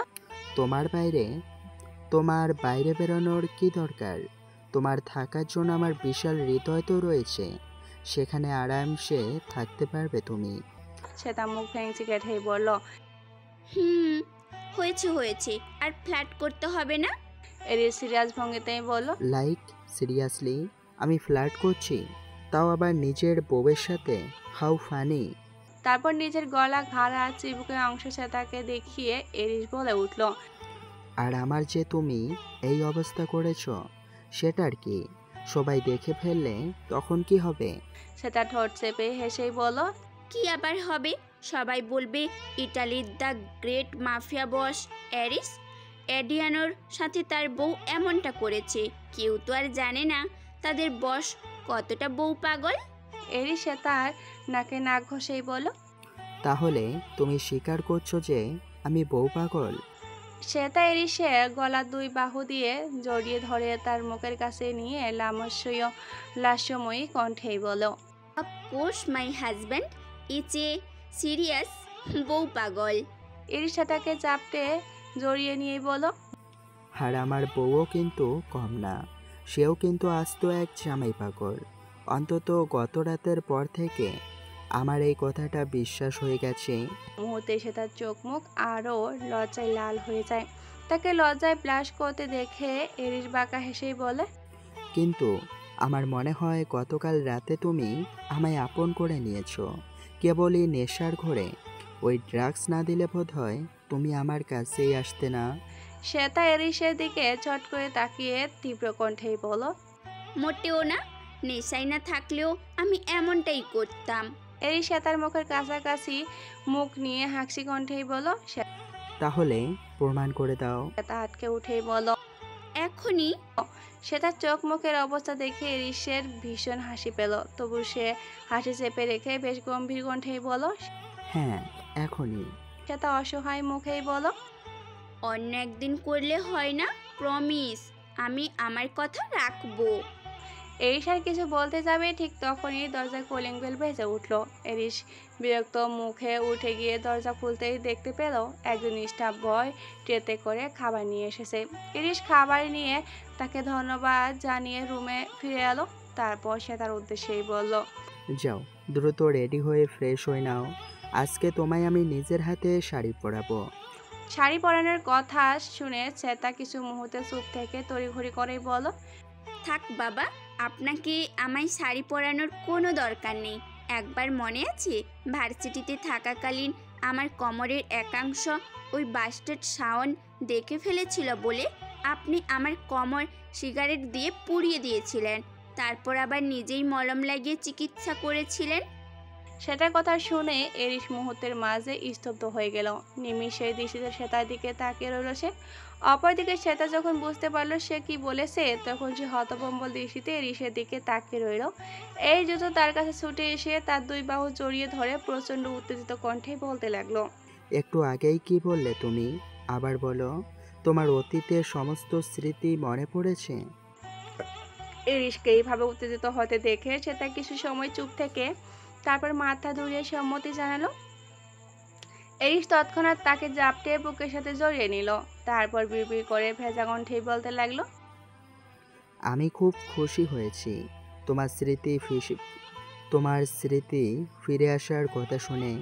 ভেবেছিলাম তোমার আর আমার অতীতের স্মৃতিগুলো তোমার মস্তিষ্ক থেকে আজীবনের জন্য হারিয়ে গেছে।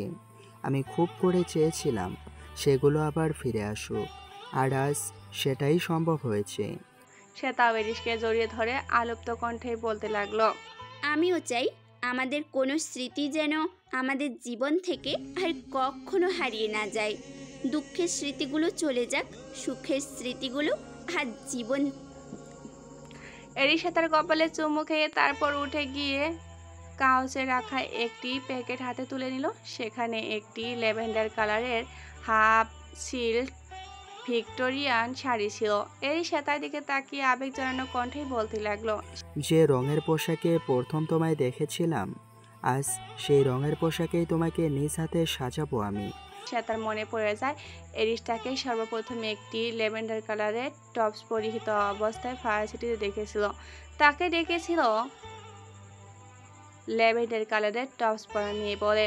সেদিন এরিসকে দেখে কি ভয়টাই না সে পেয়েছিল, ভাবতেই হাসি পেয়ে যাচ্ছে তার। পর মুহূর্তে কিছু একটা ভেবে সে আবারও ভয়ার্থক গলায় বলতে থাকে, আমি আর কখনো আপনার সামনে শাড়ি পরবো না অ্যারিস। কখনো ভুলবশত না জানিয়ে শরীরের কোনো অংশ উন্মুক্ত হয়ে যায় অথবা কেউ আমার দিকে তাকিয়ে থাকে, তারপর আপনি আবারও সেই একই কাণ্ড করবেন। কি ঠিক বলছি না? এরিস শাড়ি হাতে নিয়ে সেটা খুলতে খুলতে শীতল কণ্ঠেই বলো, সে হ্যাঁ, আবারও সেই ভুল করলে একই শাস্তি পাবে তুমি। কোনো পরপুরুষ তোমার সৌন্দর্য দেখে মুগ্ধ হলে কিংবা তোমার স্পর্শকাতর কোনো অংশ ভুলক্রমে দেখে ফেললেও তার শাস্তি অনিবার্য। আর যে তোমার দিকে চোখ তুলে তাকাবে তার চোখ দুটো তুলে নেব আমি, তার চোখ দুটো তুলে নেব আমি, দুনিয়া থেকে নিচ্ছিন্ন করে দেব তার অস্তিত্ব। তোমার দেহ, মন অথবা তোমার ভালোবাসার বিন্দুমাত্র ভাগ আমি অন্য কাউকে কখনো দেব না। তা ভয়ে কয়েকটা শুকনো ঢুক গেল। এরিস সেটা দেখে একটা শয়তানি হাসি দিয়েই বলো, শাড়ি পরিহিতা অবস্থায় তোমায় দেখব কেবল আমি, তাই ভয় পাওয়ার কোনো কারণ নেই। বাট বি কেয়ারফুল, অন্য পুরুষের সামনে একদম পড়বে না। আর তোমার এই আপনি আপনি বলা ডাকাটাও বন্ধ করতে হবে, না হলে এর জন্যও তোমার শাস্তি অবধারিত। সেটা কিছুটা নিচু কণ্ঠেই বলল, আমার একটু সময় লাগবে। যত সময় নেওয়ার নাও, কিন্তু দিন শেষে তোমার মুখে আমি তুমি ডাকটাই শুনতে চাই। বলে সেটাকে ফ্রেশ হওয়ার জন্য সময় দিয়ে ওয়াশরুমে পাঠালো এরিস। তাতেও দুষ্টুমি করেছিল সে, সেটাকে ফ্রেশ করিয়ে দিবে বলে বারবার ব্ল্যাকমেল করেছিল। সেটা কোনো উপায় না পেয়ে চোখ বন্ধ করে দ্রুত পায়ে ওয়াশরুমে ঢুকে গিয়ে দরজা কোনো মধ্যে আটকে দেয়। এরিস তাতে শব্দ করে হাসতে থাকে। সেটা বেরিয়ে আসার পর এরিস তাকে প্রথমে একটি পেন কিলার খাইয়ে দেয়, এরপর নিজ হাতে হেয়ার ড্রায়ার দিয়ে তার চুলগুলো শুকিয়ে দিল। তারপর তার শরীরে পেটিকোট ও ব্লাউজ পরিয়ে দিয়ে একদম সূক্ষ্মভাবে নিজের হাতে শাড়ি পরিয়ে দিল সেটাকে। সেটা কেবল অপরলোক নেতৃত্বে এরিসের দিকে তাকিয়েছিল। তার হঠাৎ করে ঘর ভাঙলো এরিসের করা একটি ছোট্ট দুষ্টমিতে। এরিস শাড়ি পরানোর সময় সে তার উন্মুক্ত কোমর ও ফর্সা তলপেটে তার নাভিতে কয়েকটা আলতো চুমু বসিয়ে দিল। সে তার শিহরিত হয়ে উঠল। এরিস চুল দু হাতে খামচে ধরলেও এরিস কোনো প্রতিক্রিয়া করল না, কেবল একটা বাঁকা হাসি উপহার দিল সেটাকে। শাড়ি পরানো শেষে সেটাকে ড্রেসিং টেবিলের সামনে নিয়ে গিয়ে তাকে নিজ হাতে সাজিয়ে দিল সে। সাজ বলতে অতি সামান্য, হালকা ফেস পাউডার, চোখে চিকন আকারের কাজলের রেখা আর ঠোঁটে হালকা লিপস্টিক। বেশ, এতেই যেন সেটাকে অপরূপ সুন্দরী লাগছে। কিছু কিছু মানুষকে হালকা সাজলে ভীষণ সুন্দর লাগে, বরং অতিরিক্ত সাজলে বেখাপ্পা লাগে। এরিস তার ঘাড়ে চিবুক ঠেকিয়ে তার গলা, ঘাড় এবং বুক জুড়ে কয়েকটা দৃঢ় চুমন করলো। সেটা হাত জোড়া মুষ্টিবদ্ধ করে নিয়ে চোখ দুটো কিসে বন্ধ করে নিল। এরিস তার তল পেটে দু হাতে জড়িয়ে ধরে হাঁকছি কণ্ঠে বলতে লাগলো, তোমার এই সৌন্দর্য দেখার অধিকার শুধুই আমার। You are only my addiction. সেটা এরিসের দু বাহু জড়িয়ে ধরে একই কণ্ঠে বলো, আপনিও শুধুই আমার অ্যারিস। আপনার সৌন্দর্য দেখার অধিকারও শুধু আমার। আপনার দেহ মনের একছত্র অধিকার কেবল আমার। আপনার দিকে কেউ এক মুহূর্তের জন্য অন্যরকম দৃষ্টিতে তাকালে আমি তার চোখ জোড়া তুলে নিব। আমার হাত থেকে তার নিস্তার নেই, আর এতে আপনার শাস্তি অনিবার্য। সেটার কথা শুনে এরিস বাঁকা হাসে। তারপর তাকে আরো শক্ত করে জড়িয়ে ধরে নিয়ে ডিপ হয়ে যায় বলো, তাই নাকি বউ? তাহলে তো হাতে নাতে প্রমাণ পেতে হয়। সময় হলে প্রমাণ আমি ঠিকই দিয়ে দিব আপনাকে। আফটার অল মাফিয়ার বউ তো লেডি মাফিয়াই হবে, তাই না? ইয়েস, মাই ইট লেডি। আমি শুধু একা শাড়ি পরবো কেন, আপনাকেও একই কালারে পাঞ্জাবি পরতে হবে। তাই নাকি? তা আমি পাঞ্জাবি পাবো কোথায়? আপনি যে শাড়ির সাথে সাথে পাঞ্জাবি অর্ডারও দিয়েছিলেন সেটা আমি ভালো করেই জানি, তাই আর নাটক না করে দ্রুত সেটা পরে আসুন। এরিস একটা বাঁকা হাসি দিয়েই বলো, you are mine intelligent wife. সেটা একটা হাসি দিয়ে গর্বিত কণ্ঠেই বলো, yes, I know that.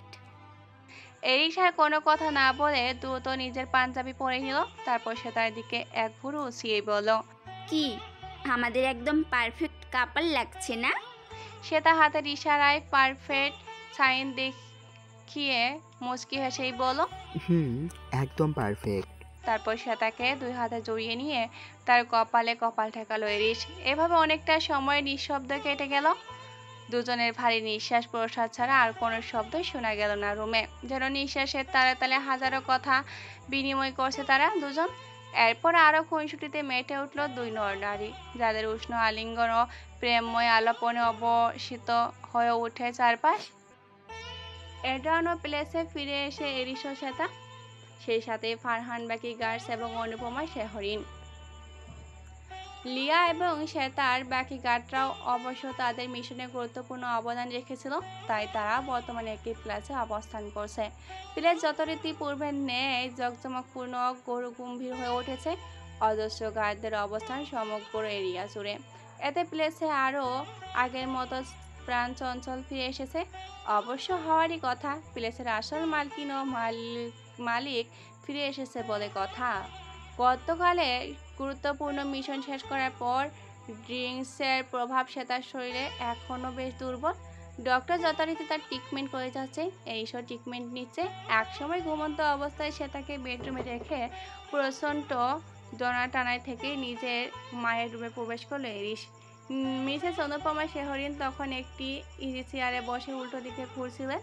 Easy chair মৃদু তালে তুলছিল। মিসেস অনুপমা হাতে একটি বাছাই করা ফটো ফ্রেম ধরে রাখা, যাতে তার এবং ছোটবেলার এরিসের সুন্দর একটি হাসি মাখা ছবি শোভা পাচ্ছে। তিনি সেখানে বিমুগ্ধ একগুঁয়ে দৃষ্টিতে তাকিয়ে রয়েছেন। এরিস নিঃশব্দে রুমে প্রবেশ করলেও অনুপমা শেহরিন কিভাবে যেন টের পেয়ে যান।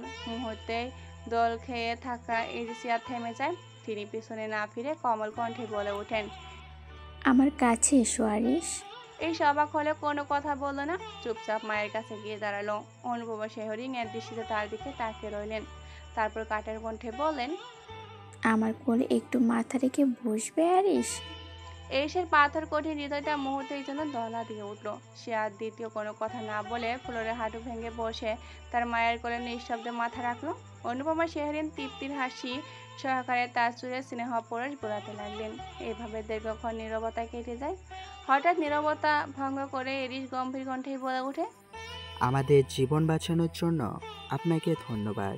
অনুপমা শেহরিন মুচকি হেসে বলে, সন্তানদের জীবন বাঁচানোর জন্য মাকে কখনো ধন্যবাদ দিতে হয় না। মায়ের সম্পূর্ণ জীবনটাই তার সন্তানদের জন্য উৎসর্গকৃত হয়। এই কথা শুনে এরিস হঠাৎ করে উঠে বসে কাট কাট কণ্ঠেই বলে উঠল, এতই যখন আমার কথা চিন্তা করতেন, তাহলে কেন ছোটবেলায় আমাকে ছেড়ে চলে গিয়েছিলেন? কেন নিজের স্নেহের ছায়া থেকে আমায় বঞ্চিত করেছিলেন? মাতৃহীন শূন্য জীবনের সুযোগ নিয়ে নাহিয়া নাহারার খান আমায় অন্ধকার জগতের দিকে ঠেলে দিয়েছে। এই জন্য আপনিও কোনো অংশে দায়ী কম নন। অনুপমা শেহরিনের চোখে অশ্রুকণা চিকচিক করে উঠল, গলা ধরে উঠল। তবুও তিনি এরিসের দুই গাল ধরে ভেজা ও ভাঙ্গা কণ্ঠে বলে উঠলেন, আমি ইচ্ছে করে তোমায় ছেড়ে যাইনি আরিস। আমায় ছেড়ে যেতে বাধ্য করা হয়েছিল, আলাদা করে দেয়া হয়েছিল তোমাকে আর আমাকে। এরিস অবাক দৃষ্টিতে অনুপমা শেহরিনের দিকে তাকিয়ে রইল। তারপর কঠিন কণ্ঠে জিজ্ঞাসা করলো, সব কিছু খুলে বলুন আমাকে। অনুপমা শেহরিন চোখের পানি মুছে বেদনা বিদীর্ণ কণ্ঠে বলতে লাগলো, আমি বাংলাদেশি বংশোদ্ভূত একজন ইটালিয়ান গ্যাংস্টারের মেয়ে ছিলাম। জন্ম থেকে মাফিয়া জগতে বেড়ে ওঠায় স্বভাবতই অন্য সব মেয়েদের থেকে আলাদা ছিলাম আমি। আমার সাহস, চালচলন, বুদ্ধিমত্তা অন্য সব মেয়েদের থেকে আলাদা ছিল। আগ্নেয়াস্ত্র, শটগান চালানোতে পারদর্শী ছিলাম আমি। মাফিয়াদের বহু মিশন আমি নিজে থেকে লিড দিয়েছি। ততদিনে নাহিয়ান আহরার খানের মাফিয়া গ্যাং ইতালিতে বিখ্যাত হয়ে যায়। নিজের একটা শক্ত শেকড় গড়ে তোলে সে। আর তখন তার নজর পড়ে আমার ওপর। আমাকে তার ভালো লেগে যায়। ক্ষমতার জোরে শুরুতে সে আমায় জোর করে বিয়ে করলেও পরবর্তীতে তার ভালোবাসায় আমিও তাকে ভালোবেসে ফেলেছিলাম। কিন্তু কে জানতো তার ভালোবাসা মূলত ছলনা ছিল। আমার বাবার থেকে সব ক্ষমতা কেড়ে নেওয়ার ষড়যন্ত্র ছিল, অথচ সেগুলো সম্পর্কে অবুঝ আমি শুধু একটা সুখী সুন্দর সংসার চেয়েছিলাম।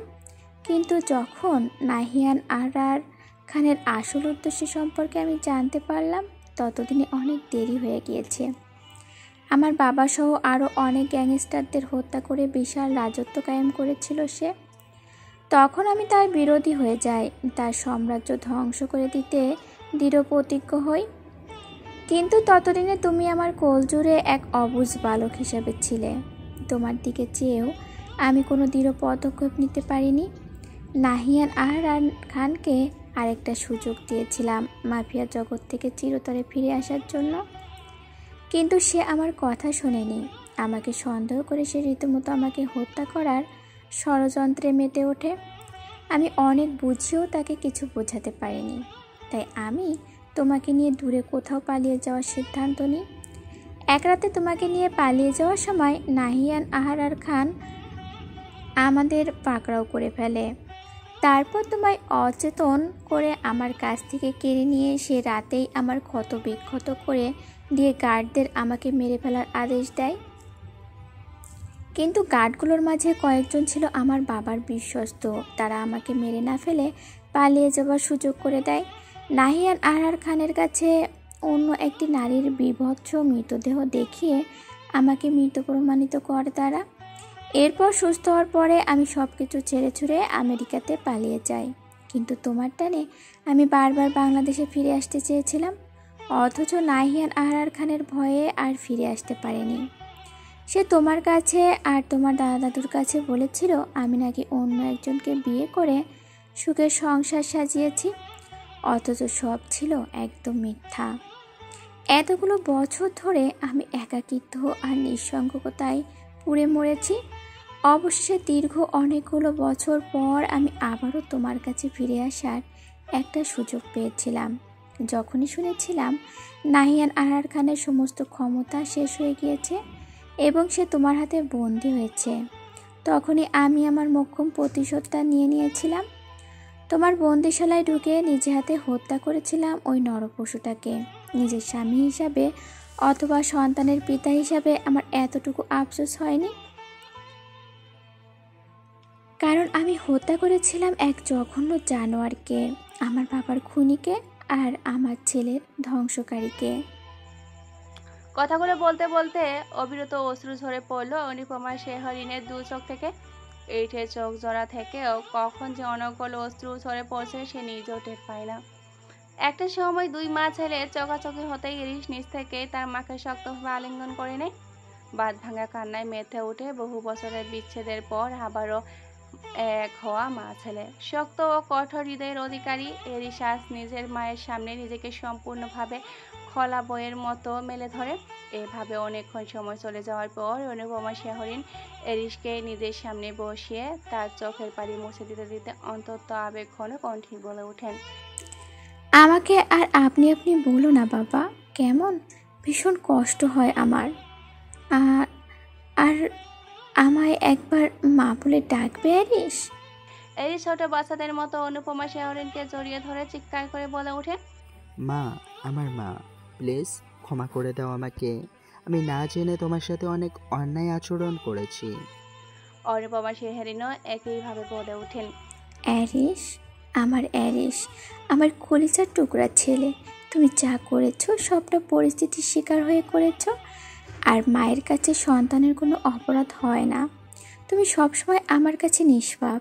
তারপর চোখ মুছে তিনি আবারও এরিশকে বলতে থাকেন, কখনো তোমার প্রতি কোনো দায়িত্ব পালন করতে পারেনি, তবুও মা হিসাবে তোমায় একটা রিকোয়েস্ট করব এরিশ, রাখবে? এরিশ ভেজা অথচ দৃঢ় কণ্ঠে বলেন, আমায় আদেশ করো আম্মা।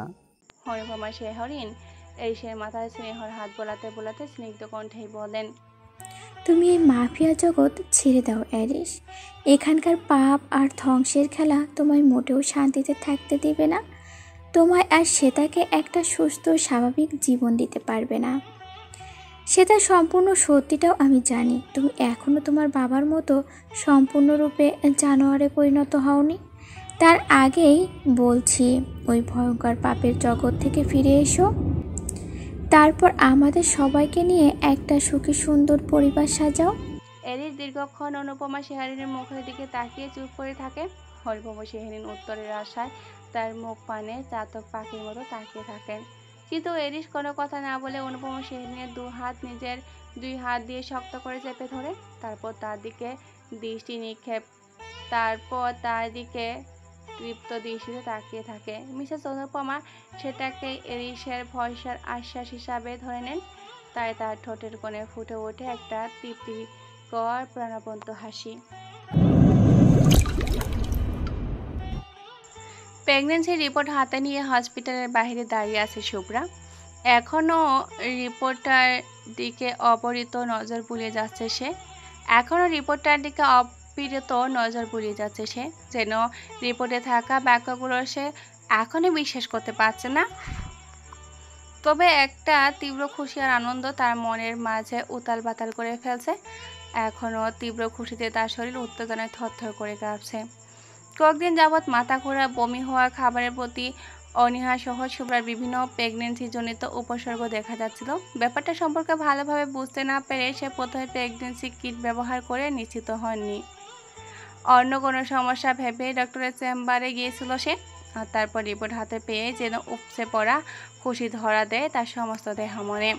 অনেক আগেই তারা রিহানের সাউথ কোরিয়া চলে যাওয়ার কথা ছিল, কিন্তু বাবা মা শ্বশুর শাশুড়িকে ফেলে শেষ সময়ে যেতে মন চায়নি শুভ্রার। কিন্তু ইহান নিজের কাজের জন্য বাধ্য হয়ে কয়েক সপ্তাহ আগে সাউথ কোরিয়াতে পাড়ি জমিয়েছে। যাওয়ার আগে শুভ্রাকে মন খারাপ না করার জন্য ভীষণভাবে বুঝিয়েছে সে। সেই সাথে ইহানের চোখে মুখে বিষণ্ণতা শুভ্রার নজরে এড়ায়নি। কিন্তু এখন আর নিজের মন খারাপ করে ইহানকে কষ্ট দেয় না শুভ্রা। তাই মনে মনে শত কষ্ট হলেও এবার সে ইহানকে বুঝিয়ে শুনিয়ে সাউথ কোরিয়া পাঠিয়ে দিয়েছে। যাওয়ার আগে ইহান খুব দ্রুত ফিরে আসবে বলে শুভ্রাকে আশ্বাস করেছে। শুভ্রা হসপিটাল থেকে বেরিয়ে এসে রাস্তায় হাঁটতে হাঁটতে চিন্তা করতে থাকে ইহানকে এই খুশির খবরটা সে কীভাবে দেবে। ফোন করে কিংবা টেক্সট করে সে কিছুতে এই বিষয়ে খবরটা ইহানকে দিতে পারবে না। তাই সে ঠিক করলো ইহান ফিরে আসলে তাকে এই খবরটা জানাবে। এসে ভাবতে ভাবতে শুভ্রা যে গাড়িতে উঠতে যাবে তখনই হঠাৎ কোথা থেকে যেন রোহান তার সামনে এসে দাঁড়ালো। শুভ্রা প্রথমে তাকে দেখে ঘাবড়ে গেল, পরক্ষণে নিজেকে শক্ত করে তাকে এড়িয়ে গাড়িতে উঠতে নেয়, কিন্তু রোহান তার হাত টেনে ধরে অন্য পাশে নিয়ে যেতে থাকে। শুভ্রা প্রচণ্ড রেগে গিয়ে নিজের হাত ছাড়াতে ছাড়াতে চিৎকার করে বলতে লাগে, আমার হাত ছাড়ো বলছি রোহান, না হলে এর ফল কিন্তু একদম ভালো হবে না। রোহান শুভ্রাকে জনসম্মুখন থেকে কিছুটা দূরে এনে তার হাত আরো শক্ত করে চেপে ধরে হিংস্র কণ্ঠে বলতে লাগে, আমার এত কিছু করার পরেও তুমি সুখে আছো কিভাবে ইহানের সাথে? আমার সব ষড়যন্ত্র বিফলে দিয়ে এখনো কিভাবে তোমরা দুজন শান্তিতে সংসার করে যাচ্ছ? রোহানের কথা শুনে শুভ্রা স্তব্ধ হয়ে গেল। পরক্ষণে নিজের চোখ মুখ শক্ত করে বলল, তার মানে আমার সংসার ভাঙার জন্য ইহানকে ওইসব ছবি তুমিই পাঠিয়েছিলে? রোহান দাঁতে দাঁত চেপে বলল, হ্যাঁ আমি পাঠিয়েছিলাম, তবুও সংসার ভাঙলো না কেন তোমাদের? শুভ্রা ঝাটকা মেরে নিজের হাত ছাড়িয়ে নিয়ে দৃঢ় কণ্ঠে বলতে লাগলো, শকুনের দোয়ায় কখনো গরু মরে না জানো তো, তেমনই তোমার মতো নর্দমার কীটের জন্য আমাদের সুখের সংসার কিছুতেই নষ্ট হবে না। অনেক ছাড় পেয়ে গেছো তুমি, এইবার নিজে কৃতকর্মের শাস্তি পাওয়ার জন্য তৈরি হও। শুভ্রা কথাগুলো বলার সাথে সাথেই রোহান রেগে গিয়ে শুভ্রা চুলের মুঠি ধরে তাকে দূরে ছুঁড়ে ফেলে দেয়। শুভ্রা মাটিতে পড়ে যেতে নিলে মুহূর্তের মাঝে একটি বলিষ্ঠ শক্তপোক্ত অবয়ব তাকে দ্রুত ধরে ফেল। শুভ্রা জোরে জোরে নিঃশ্বাস নিয়েই পেট আঁকড়ে ধরে অবনতির দিকে তাকাতেই তার মুখটা দেখে তার মনে খুশি ঝলমলে হয়ে উঠল। ইহান আজই বাংলাদেশে ব্যাক করেছে। শুভ্রাকে সারপ্রাইজ দিবে বলে তার ফেরার ব্যাপারে কোনো কিছুই আগে থেকে জানায়নি তাকে। প্রতিমধ্যে গাড়ি দিয়ে যাওয়ার সময় শুভ্রার সাথে রোহানকে অসভ্যতামি করতে দেখে ফেলেছে। তৎক্ষণাৎ গাড়ি থেকে নেমে দ্রুত দৌড়ে চলে আসে শুভ্রার কাছে। ইহান শুভ্রাকে শক্ত করে বুকে আগলে ধরে তার দিকে গভীর দৃশ্যে তাকিয়ে রইল। শুভ্রার কণ্ঠনালী থেকে প্রবল আনন্দের সাথে কেবল একটি নামে বেরিয়ে আসলো, ইহান। ইহান শুভ্রাকে বুকে আগলে রেখে জ্বলন্ত দৃষ্টিতে রোহানের দিকে তাকালো। তারপর শুভ্রাকে সাবধানতার সাথে এক পাশে দাঁড় করিয়ে দিয়ে প্রচণ্ড রাগে ফুসফুস করতে করতে রোহানের কাছে এগিয়ে গিয়ে তার শার্টের কলার টেনে ধরে জনসম্মুখে নিয়ে রাস্তায় ফেলে তার সমস্ত শরীরে একের পর এক কিল ঘুষি ও লাথি মারতে থাকলো। শুভ্রা সেদিকে এগিয়ে এলো। রাস্তায় মানুষজন এগিয়ে এসে ইহানের এরকম আচরণ করার কারণ জানতে চাইলেই সে তাদেরকে বলে শুভ্রাকে রোহান ইপটিজিং করছে, সে সাথে দীর্ঘদিন যাবৎ তাকে বিরক্ত করছে, তাই রাস্তার মানুষজন রোহানকে মারতে থাকে। প্রচণ্ড জনধোলাই খাওয়ার পর ইহান রোহানকে টানতে টানতে পুলিশ স্টেশনে নিয়ে যেতে থাকে। শুভ্রা ইহানের সাথে চলে যেতে থাকে। থানায় নিয়ে যাওয়ার পর রোহানকে একজন সিনিয়র পুলিশ অফিসারের দিকে ছুঁড়ে ফেলে দিয়ে ইহান শুভ্রকে জড়িয়ে ধরে প্রচণ্ড রাগান্বিত কণ্ঠে বলতে থাকে, এই বাস্টার্ড আমার ওয়াইফকে বারবার ইপটিজিং করেছে, এমনকি ফেক পিকচার পাঠিয়ে আমাদের সংসার পর্যন্ত ভাঙতে চেয়েছিল। আপনি একে এখনই লকআপে ভরুন। কথাগুলো বলে ইহান শুরু থেকে শেষ পর্যন্ত সমস্ত ঘটনা অফিসারকে খুলে বলল। সেই সাথে রোহানের পাঠানো পিকচারগুলো দেখিয়ে তার ষড়যন্ত্রের কথা উল্লেখ করল। এইদিকে ইহানের কথাবার্তার আওয়াজে সেখানে অবস্থান করা একজন রমণী তার দিকে ঘুরে চোখ তুলে তাকায়। মুহূর্তে থমকে যায় সে। ইহান আর শুভ্র সোনালীকে হঠাৎ এখানে দেখে বেশ অবাকই হয়ে যায়। আরও অবাক হয় এটা দেখে যে সোনালিকার শরীরে প্রায় ভেঙে গেছে, চেহারার সৌন্দর্য ম্লান হয়ে গেছে, সেই সাথে চেহারার কেমন একটা বিষণ্ণ ভাব স্পষ্ট। ইহান অবাক কণ্ঠে সোনালিকাকে উদ্দেশ্য করেই বলে উঠল, সোনালিকা, তুমি এখানে? আর তোমার এই অবস্থা কেন? সোনালিকা উঠে এসে ইহান ও শুভ্রার কাছে দাঁড়ালো। তারপর রোহানের দিকে এক পলক তাকিয়ে একটা দীর্ঘশ্বাস ফেলে ভাঙ্গা কণ্ঠেই বলতে লাগলো, আমার পাপ আমাকে এই পর্যায়ে টেনে এনে ফেলেছে। আমি তোমার আর শুভ্রার সংসার ভাঙতে চেয়েছিলাম, এই জন্যই রোহানের সাথে মিলে অনেক কারসাজিও সাজিয়েছিলাম। আর সৃষ্টিকর্তা দেখো, আমাকে এই পাপের সাজা দিয়ে দিলেন। তারপর রোহানের দিকে তাকিয়ে সোনালিকা ঘৃণা ভরা কণ্ঠেই বলতে লাগলো, এই বাস্টারটা আমার সাথে চিট করে অন্য একটা মেয়ের সাথে গোপনে সম্পর্ক গড়ে তুলেছিল। তারপর তাকে বিয়ে করে প্রেগনেন্ট অবস্থায় আমার সামনে নিয়ে এসে আমাকে ডিভোর্স দিয়ে দেয়। আমি সেটা মানতে না চাওয়ায় আমাকে প্রতিনিয়ত শারীরিক ও মানসিক নির্যাতন করেছে। এক পর্যায়ে আর সহ্য করতে না পেরে আমি পুলিশের কাছে তার বিরুদ্ধে মামলার দায় করতে এসেছি। আমার পাপের শাস্তি আমি পেয়ে গেছি, এবার এই জানোয়ারটাকেও তার পাপের শাস্তি দিতে চাই। পারলে তোমরা আমাকে ক্ষমা করে দিও। শেষ কথাটা ইহান ও শুভ্রার উদ্দেশ্যে বলে তাদের থেকে ক্ষমা চেয়ে নিল সোনালিকা। তারপর পুলিশ অফিসারের উদ্দেশ্যে রোহানকে দেখিয়ে বলল, এ হলো সে যার বিরুদ্ধে আমি মামলা করতে এসেছিলাম। আপনাদের আর কষ্ট করে তাকে গ্রেফতার করতে হলো না। এবার একে লকআপে পুরে কড়া একটা শাস্তি দিবেন, যেন আর কখনো কোনো মেয়ের জীবন নষ্ট করতে না পারে। কথাগুলো বলে পুলিশ স্টেশন থেকে হন হন করে বেরিয়ে গেল সোনালিকা। এইদিকে পুলিশ রোহানকে লকআপে ভরে দিল। ইহান ও শুভ্রা সোনালিকার যাওয়ার দিকে তাকিয়ে একটা দীর্ঘশ্বাস নিল, আর রোহানের শাস্তি দেখে তৃপ্তির হাসি হাসল। শহরতলি থেকে কিছুটা দূরে প্রকৃতি অভয়ারণ্য সমৃদ্ধ একটি আলো ঝলমলে রেস্টুরেন্টে বর্তমানে অবস্থান করছে ইহান ও শুভ্রা। তখন গোধূলি লগ্ন। রেস্টুরেন্টের সামনে উদ্যানে অবস্থিত একটি দলানের মধ্যে দুজনে একসাথে পাশাপাশি বসে সূর্যাস্ত অবলোকন করছে। শুভ্রার মাথাটা ইহানের কাঁধে রাখা এবং তারা একে অপরকে জড়িয়ে ধরে রেখেছে। এতে যেন দুজন এক অনাবিল শান্তি ও সুখ অনুভব করছে।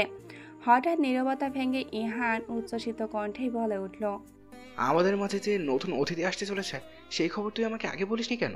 শুভ্রা মাথা উঠিয়ে বলল, নিউজটা সম্পর্কে আমি জানতে পেরেছি আজকে। তোমাকে সারপ্রাইজ দিব বলে আর বলা হয়নি। আর তাছাড়া তুমি যে আজকে বাংলাদেশে ব্যাক করবে সেটার ব্যাপারেও তো আমাকে খুলে বলনি। তার বেলায় ইহান একটা দীর্ঘশ্বাস ফেলেই বলল, আচ্ছা আচ্ছা ঠিক আছে বাবা, মেনে নিলাম তোর অভিযোগ। এবার সমান সমান। শুভ্রা ইহানের কাঁধ থেকে মাথা উঠিয়ে তার দিকে চোখ ছোট ছোট করে তাকিয়ে বলল, আমি বাচ্চার মা হয়ে যেতে চলেছি, অথচ এখনও তুমি আমাকে তুই তুই করে ডাকছো। বাচ্চা কাচ্চা বড় হয়ে গেলে তখনও তো তুই তোকারি করেই ডাকবে, তখন তারা কি বলবে বলো তো? ইহান একটা দীর্ঘশ্বাস ফেলেই বলল, এত বছরের অভ্যাস তো, তাই সহজে চেঞ্জ হয় না রে। তাই বারবার তুই তুমিতে গরমিল লাগিয়ে ফেলি, কিন্তু একসময় ঠিক হয়ে যাবে দেখিস। আচ্ছা তোর কি মনে হয় আমাদের প্রথম সন্তান ছেলে হবে নাকি মেয়ে? যাই হবে আমি তাতেই খুশি হব।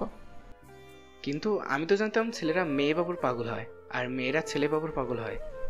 বাবা মায়ের কাছে সব সন্তানেরাই সমান হয়, ওগুলো তো জাস্ট আহ্লাদ করে বলা। ঠিক বলছিস। হঠাৎ শুভ্রা মুখ ফুলিয়ে বলল, কিন্তু আমি প্রেগনেন্ট হয়ে গেলে তো অনেক মোটা হয়ে যাব, তখন আর তুমি আমাকে পছন্দ করবে না। ইহান দুষ্টমি করেই বলল, ঠিক বলছিস। তখন তুই শেওড়া গাছের পেতনি থেকে একদম মিষ্টি কুমড়া হয়ে যাবি। তখন তোকে দেখতে মোটেও ভালো লাগবে না, তখন আমি অন্য মেয়েদের দেখবো। কথাগুলো বলে শব্দ করে হাসতে লাগলো ইহান। শুভ্রা তার দিকে তীব্র দৃষ্টিপাত করে, তারপর তার শরীরে কিলঘুষি মারতে লাগলো। ইহান হাসতে হাসতে সেগুলো প্রতিরোধ করতে লাগলো। শুভ্রা হঠাৎ ঠোঁট উল্টিয়ে কেঁদে ফেল। ইহান তৎক্ষণাৎ ব্যস্ত হয়ে তার চোখ মুছিয়ে কান্না থামাতে থামাতে অস্থির কণ্ঠেই বলল, আরে তুই হঠাৎ কেঁদে ফেললি কেন? আমি তো জাস্ট মজা করছিলাম। শুভ্রা তবু ঠোঁট উল্টিয়ে আরো জোরে জোরে কাঁদতে কাঁদতেই বলল, এমন বাজে মজা তুমি আর কখনো করলে আমি তোমায় একদম মেরে ফেলবো বলে দিলাম। খুব শখ না অন্য মেয়েদের দিকে চোখ তুলে তাকানোর? তোমাকে আর ওই মেয়ে দুটোকেই আমি মঙ্গল গ্রহে পাঠিয়ে দেব বলে দিলাম। আর তারপর তুই কি করবি? আমি আর কি করব, নতুন একটা হ্যান্ডসাম ছেলে দেখে বিয়ে করে নিব। বলতে ইহানের চোখ মুখ শক্ত হয়ে উঠল। সে শুভ্রা দুই কাজ শক্তভাবে আগলে ধরে দৃঢ় কণ্ঠে বলে উঠল, একটু আগে তুই কি বললি সেটা একবার বল। শুভ্রা ভেতরে ভেতরে ঘাবড়ে গেল, বাহিরে বাহিরে নিজেকে স্বাভাবিক রেখেই বলল, বারে তুমি অন্য মেয়ের দিকে চোখ তুলে তাকাতে পারলে আমি অন্য ছেলেকে পটিয়ে বিয়ে করতে পারবো না? ইহান শুভ্রার দুগাল শক্ত করে চেপে ধরে কঠোর কণ্ঠে বলতে লাগলো, অন্য ছেলেদের বিয়ে করা তো দূর, কারোর দিকে চোখ তুলে তাকালেও তোকে আমি নিঃশেষ করে দিব, আর ওই ছেলে তো অস্তিত্বই বিলাপ করে দিব। তুই জীবনে অথবা মরণে সবসময় কেবল আমারই। শুভ্রার মনটা মুহূর্তে উৎফুল্লায় ছেয়ে গেল, অনুভূতির জোয়ারে ভেসে গেল মন। প্রাপ্তির সুখে দু চোখ বেয়ে দুপটা উষ্ণ অশ্রু গড়িয়ে পড়ল। ইহান হঠাৎ শুভ্রাকে জড়িয়ে ধরে গভীর আবেগের স্বরে বলে উঠল, ভালোবাসি তোকে সুইট বাটারফ্লাই। শুভ্রাও নিচু অথচ দৃঢ় কণ্ঠে বলে উঠল, আমিও তোমাকে ভালোবাসি ইহান। ইহান এরপর শুভ্রাকে বুক থেকে উঠিয়ে নিয়ে চারপাশে একবার সতর্ক দৃষ্টিতে নজর বুলিয়ে তৎক্ষণাৎ এক হাতে শুভ্রার কোমর পেঁচিয়ে ধরে অন্য হাতে তার মাথা নিজের কাছে টেনে এনে তার অধর জোগায় নিজের অধর জোগালে মিশিয়ে নেওয়া। তারপর দৃঢ় থেকে দৃঢ়তর করল সেই চুম্বন। শুভ্রাও ইহানকে আষ্টে পৃষ্ঠে জড়িয়ে ধরে একইভাবে চুম্বন ও উষ্ণ আলিঙ্গন করতে লাগলো। দুজন প্রেমী যুগলের এই অন্তরঙ্গ মুহূর্ত গুদলি লগ্ন হয়ে উঠল রোমান্টিক আবহে পরিপূর্ণ। রাদের মনে আজ যেন খুশির অন্ত নেই, সীমাহীন আনন্দে উৎসিত হয়ে আছে তার সমস্ত দেহমন। অবশ্য হবে নাই বা কেন, নিজের বিজনেস প্রতিষ্ঠাতা করার পর যেখানে মন প্রাণ দিয়ে লেগে থাকার পরে আজকে সেই কোম্পানি সমৃদ্ধ টার্নিং পয়েন্টে এসে পৌঁছেছে। কোম্পানি প্রতিষ্ঠার আজ 6 মাস পরিপূর্ণ হলো। এরই মধ্যে নিজের নিজস্ব কোম্পানি প্রতিষ্ঠানের পাশাপাশি শেয়ার হোল্ডার হিসাবে আরও বড় কয়েকটি কোম্পানির সাথে যোগ দিয়েছে সে। আর শুরুতেই আশাসিত সাফল্য লাভ করেছে তার কোম্পানি। আর এই সাফল্যের সবচেয়ে বড় কারণ হলো ঈশা, যে তাকে প্রতিটা মুহূর্তে সাপোর্ট করেছে এবং অনুপ্রেরণা জুগিয়েছে। সেই সাথে রয়েছে তার বাবা মা এবং চাচা চাচি। নিজের রুমে একদম ফুলবাবু সেজে রেডি হচ্ছে রাত।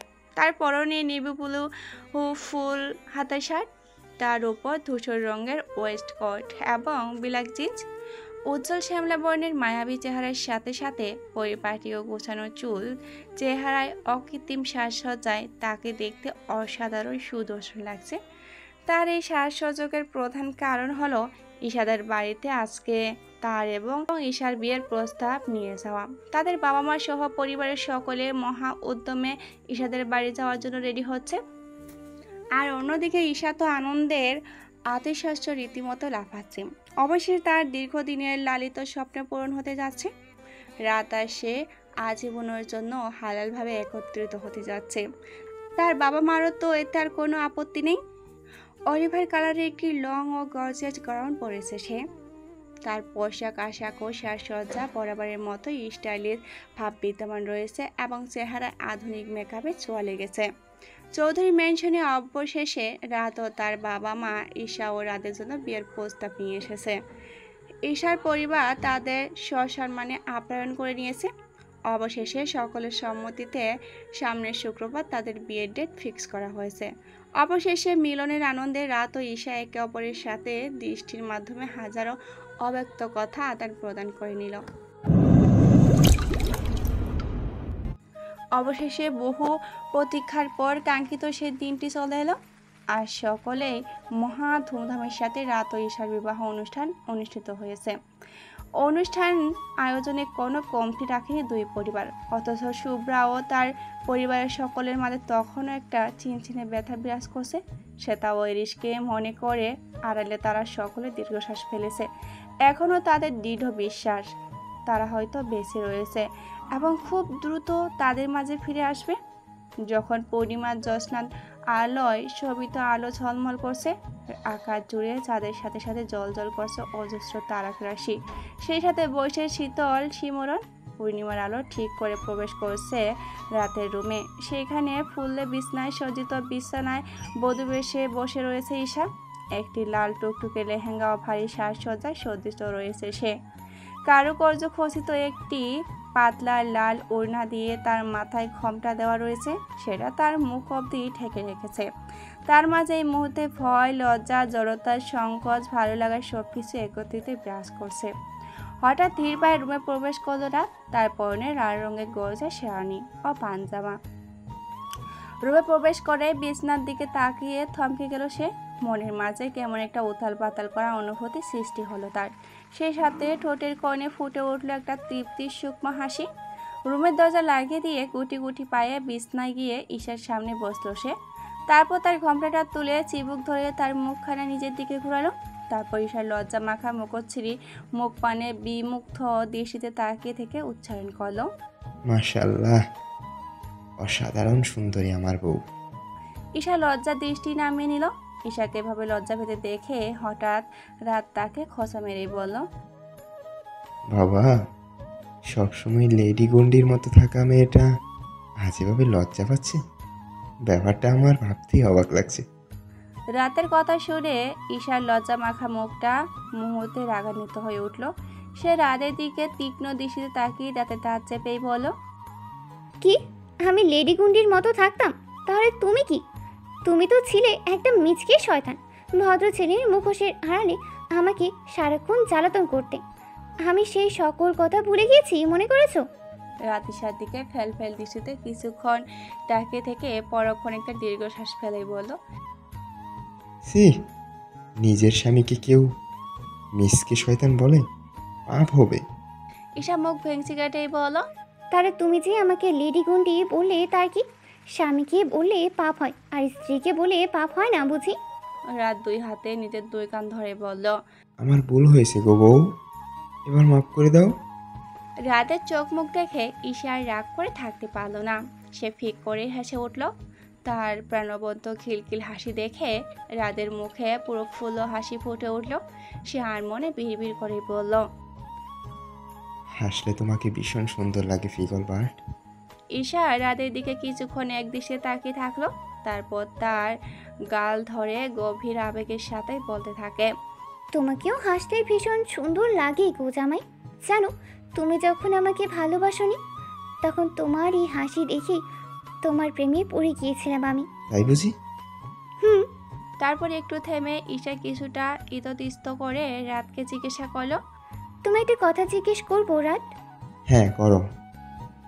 তুমি আমার আগে তো সে তাকে ভালোবাসতে, তুমি কি এখনো তাকে ভালোবাসো? আর আমাকে কি আদৌ অন্যভাবে ভালোবাসতে পেরেছো? রাত কিছুক্ষণ চুপচাপ ঈশার মুখের পানে তাকিয়ে রইল। তারপর একটা লম্বা দীর্ঘশ্বাস ফেলে তার কোমর পেঁচিয়ে ধরে নিজের কাছে টেনে আনলো। তারপর তার দুই গাল পেঁচিয়ে ধরে তার নাকে নাক ঘষে বলতে শুরু করলো, সেটা আমার প্রথম প্রেম ছিল, আর তুমি আমার শেষ ভালোবাসা। একটা কথা জানো তো, প্রথম প্রেম কখনো মন থেকে মোছা যায় না, তেমনই সেটাও হয়তো আমার মন থেকে কখনো একেবারে মুছে যাবে না।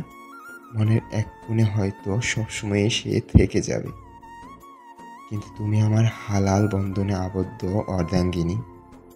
আমার হৃদয়ের সম্পূর্ণ ভালোবাসা তোমার জন্য উজাড় করে রাখা রয়েছে। আমার হৃদয় জুড়ে সমস্ত ভালোবাসা, আবেগ তুমি কুক্ষিত কুক্ষিত করে রেখেছ। সেখান থেকে পরিত্রাণ পাওয়া আমার পক্ষে আজীবনের জন্য কখনোই সম্ভব নয়। তাই নিজের মনে কখনো এটা ভেবে সংকোচ রেখো না যে আমি তোমাকে কখনো ভালোবাসিনি কিংবা ভালোবাসি না। আমি এত কাল যাবৎ তোমায় ভালোবেসেছি, আর আজীবন তোমাকে ভালোবাসবো। ফিকল পাঠ। ঈশা রাতকে গভীরভাবে উষ্ণ আলিঙ্গন করে নিয়ে আবেশিত কণ্ঠে বলে উঠল, আমার জীবনে আসা প্রথম ভালো লাগার পুরুষ তুমি রাত। এর আগে আমার লাইফে অসংখ্য পরাশ ভয় থাকলেও কারোর প্রতি মন থেকে কখনো ফিলিংস আসেনি। তোমাকেও প্রথমে একদম ভালো লাগতো না, ভীষণ বিরক্ত আর রাগ অনুভব হতো তোমার প্রতি। পরবর্তীতে এই বিরক্তিকর মানুষটাকে কিভাবে যেন গভীরভাবে ভালো লেগে যায় আমার। ক্রমশ সেই ভালো লাগা এখন যে ভালোবাসায় রূপান্তরিত হয়ে গেল টেরই পাইনি। শুরুতেই তুমি যখন আমায় ফিরিয়ে দিতে, তখন একতরফা ভালোবাসায় ভীষণ কষ্ট হতো আমার। তবু দিনের পর দিন তোমার ভালোবাসা পাওয়ার আশায় সবটা মানিয়ে নিয়েছিলাম। বহু প্রতীক্ষার পর যখন তুমি আমায় প্রিয়সী হিসেবে গ্রহণ করে নিলে, সেই সাথে এতগুলো দিন যখন আমরা একসাথে প্রেমের সম্পর্ক হিসেবে জীবন কাটালাম, তখন আমার মনে হয়েছে পৃথিবীর শ্রেষ্ঠ সম্পদটা আমার মুহূর্তগুলো আমি আমার জীবনেই পেয়েছি। আমিও তোমায় ভালোবাসি রাত, আর ভালোবাসতে চাই আজীবন। তারপর কিছু একটা ভেবে ঈশা হঠাৎ ভেজা কণ্ঠে বলে উঠল, শ্বেতা আর এরিশ ভাইয়া আবারও আমাদের মাঝে ফিরে আসবে তো রাত? রাত একটা দীর্ঘশ্বাস ফেলেই বলল, আল্লাহ চাইলে অবশ্যই ফিরে আসবে।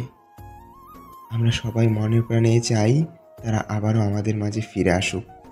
ঈশার উজ্জ্বল মুখখানা হঠাৎ করে কেমন যেন মলিন হয়ে গেল। রাতের অবস্থাও তাই। পরিস্থিতি কেমন যেন শীতল হয়ে যাচ্ছে। তাই পরিস্থিতি আগের মতো স্বাভাবিক করতে রাত হঠাৎ কিছুক্ষণ আগের প্রসঙ্গ টেনে এনে বলে উঠল, তোমার এত মিষ্টি মিষ্টি কথা আমার আর সহ্য হচ্ছে না গো বউ। পরে না আবার এত মিষ্টিতে আমার ডায়াবেটিস হয়ে যায়। ঈশা ভুরু কুঁচকে তাকিয়ে বলল, তাহলে কি এখন পরিস্থিতি টকঝাল করতে তোমার সাথে কোমর ভেদে ঝগড়া করবো আমি?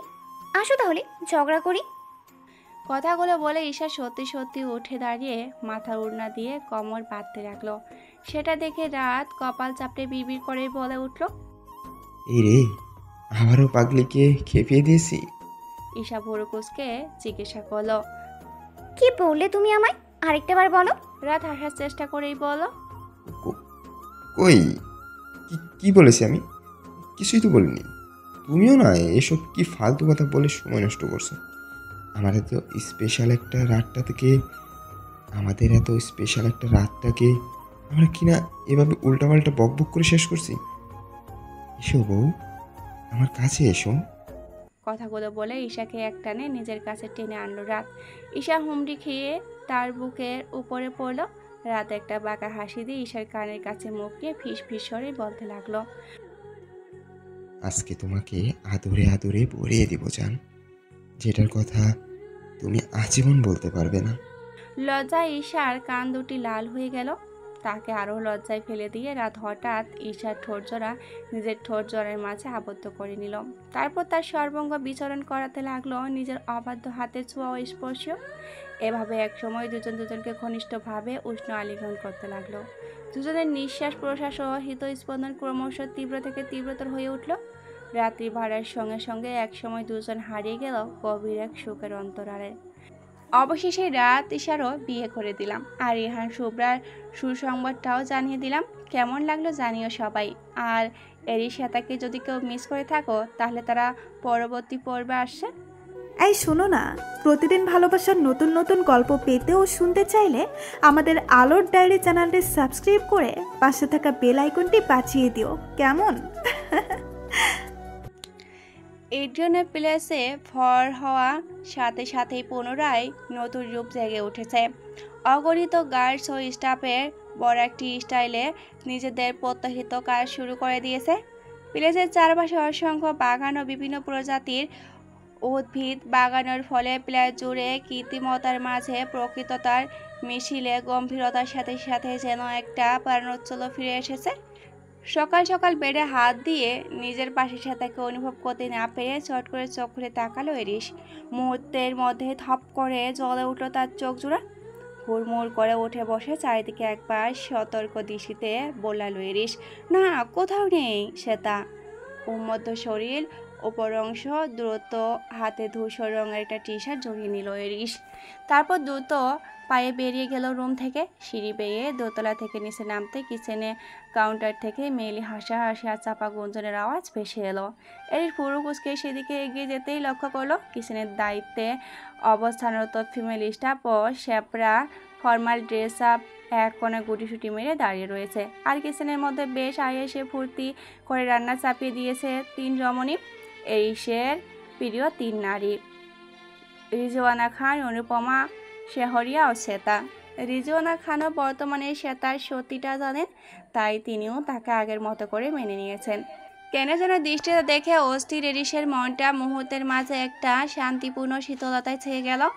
প্রথমবারের মতো অনুভূত হলো তার একটা পূর্ণাঙ্গ পরিবার রয়েছে, ভালোবাসার মানুষগুলো তার সাথেই রয়েছে।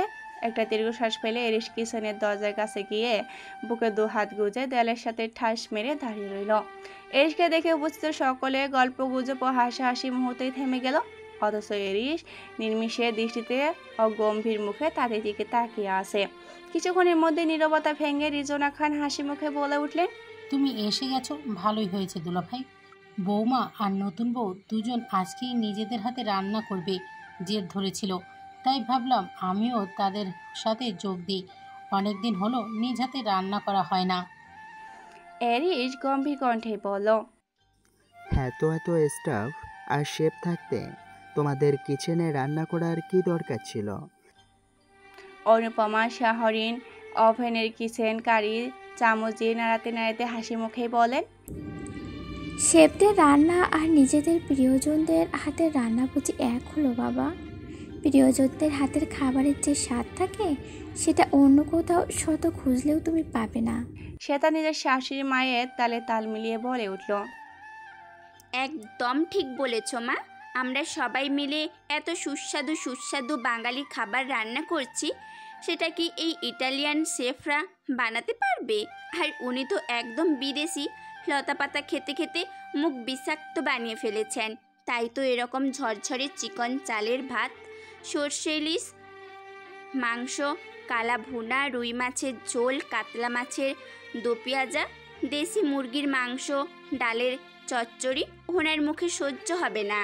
কথাটা বলে এরিসের দিকে একটা মুখ ভেঙচি দিয়ে কাটলো শ্বেতা। রিজওয়ানা খানের অনুপমা শেহরিনও ওর কাণ্ড দেখে মুখ টেপে হাসলেন। এইদিকে এরিস শ্বেতার দিকে তীক্ষ্ণ দৃষ্টি নিবদ্ধ করে পুরো নাচিয়ে নাচিয়ে চোখের ইশারায় বোঝালো, এখন আমার মা আর দাদিকে সামনে পেয়ে আমাকে খুব কথা শোনাচ্ছ তাই না? একবার রুমে একা পেয়ে নি তোমাকে, তখন মজা বোঝাবো।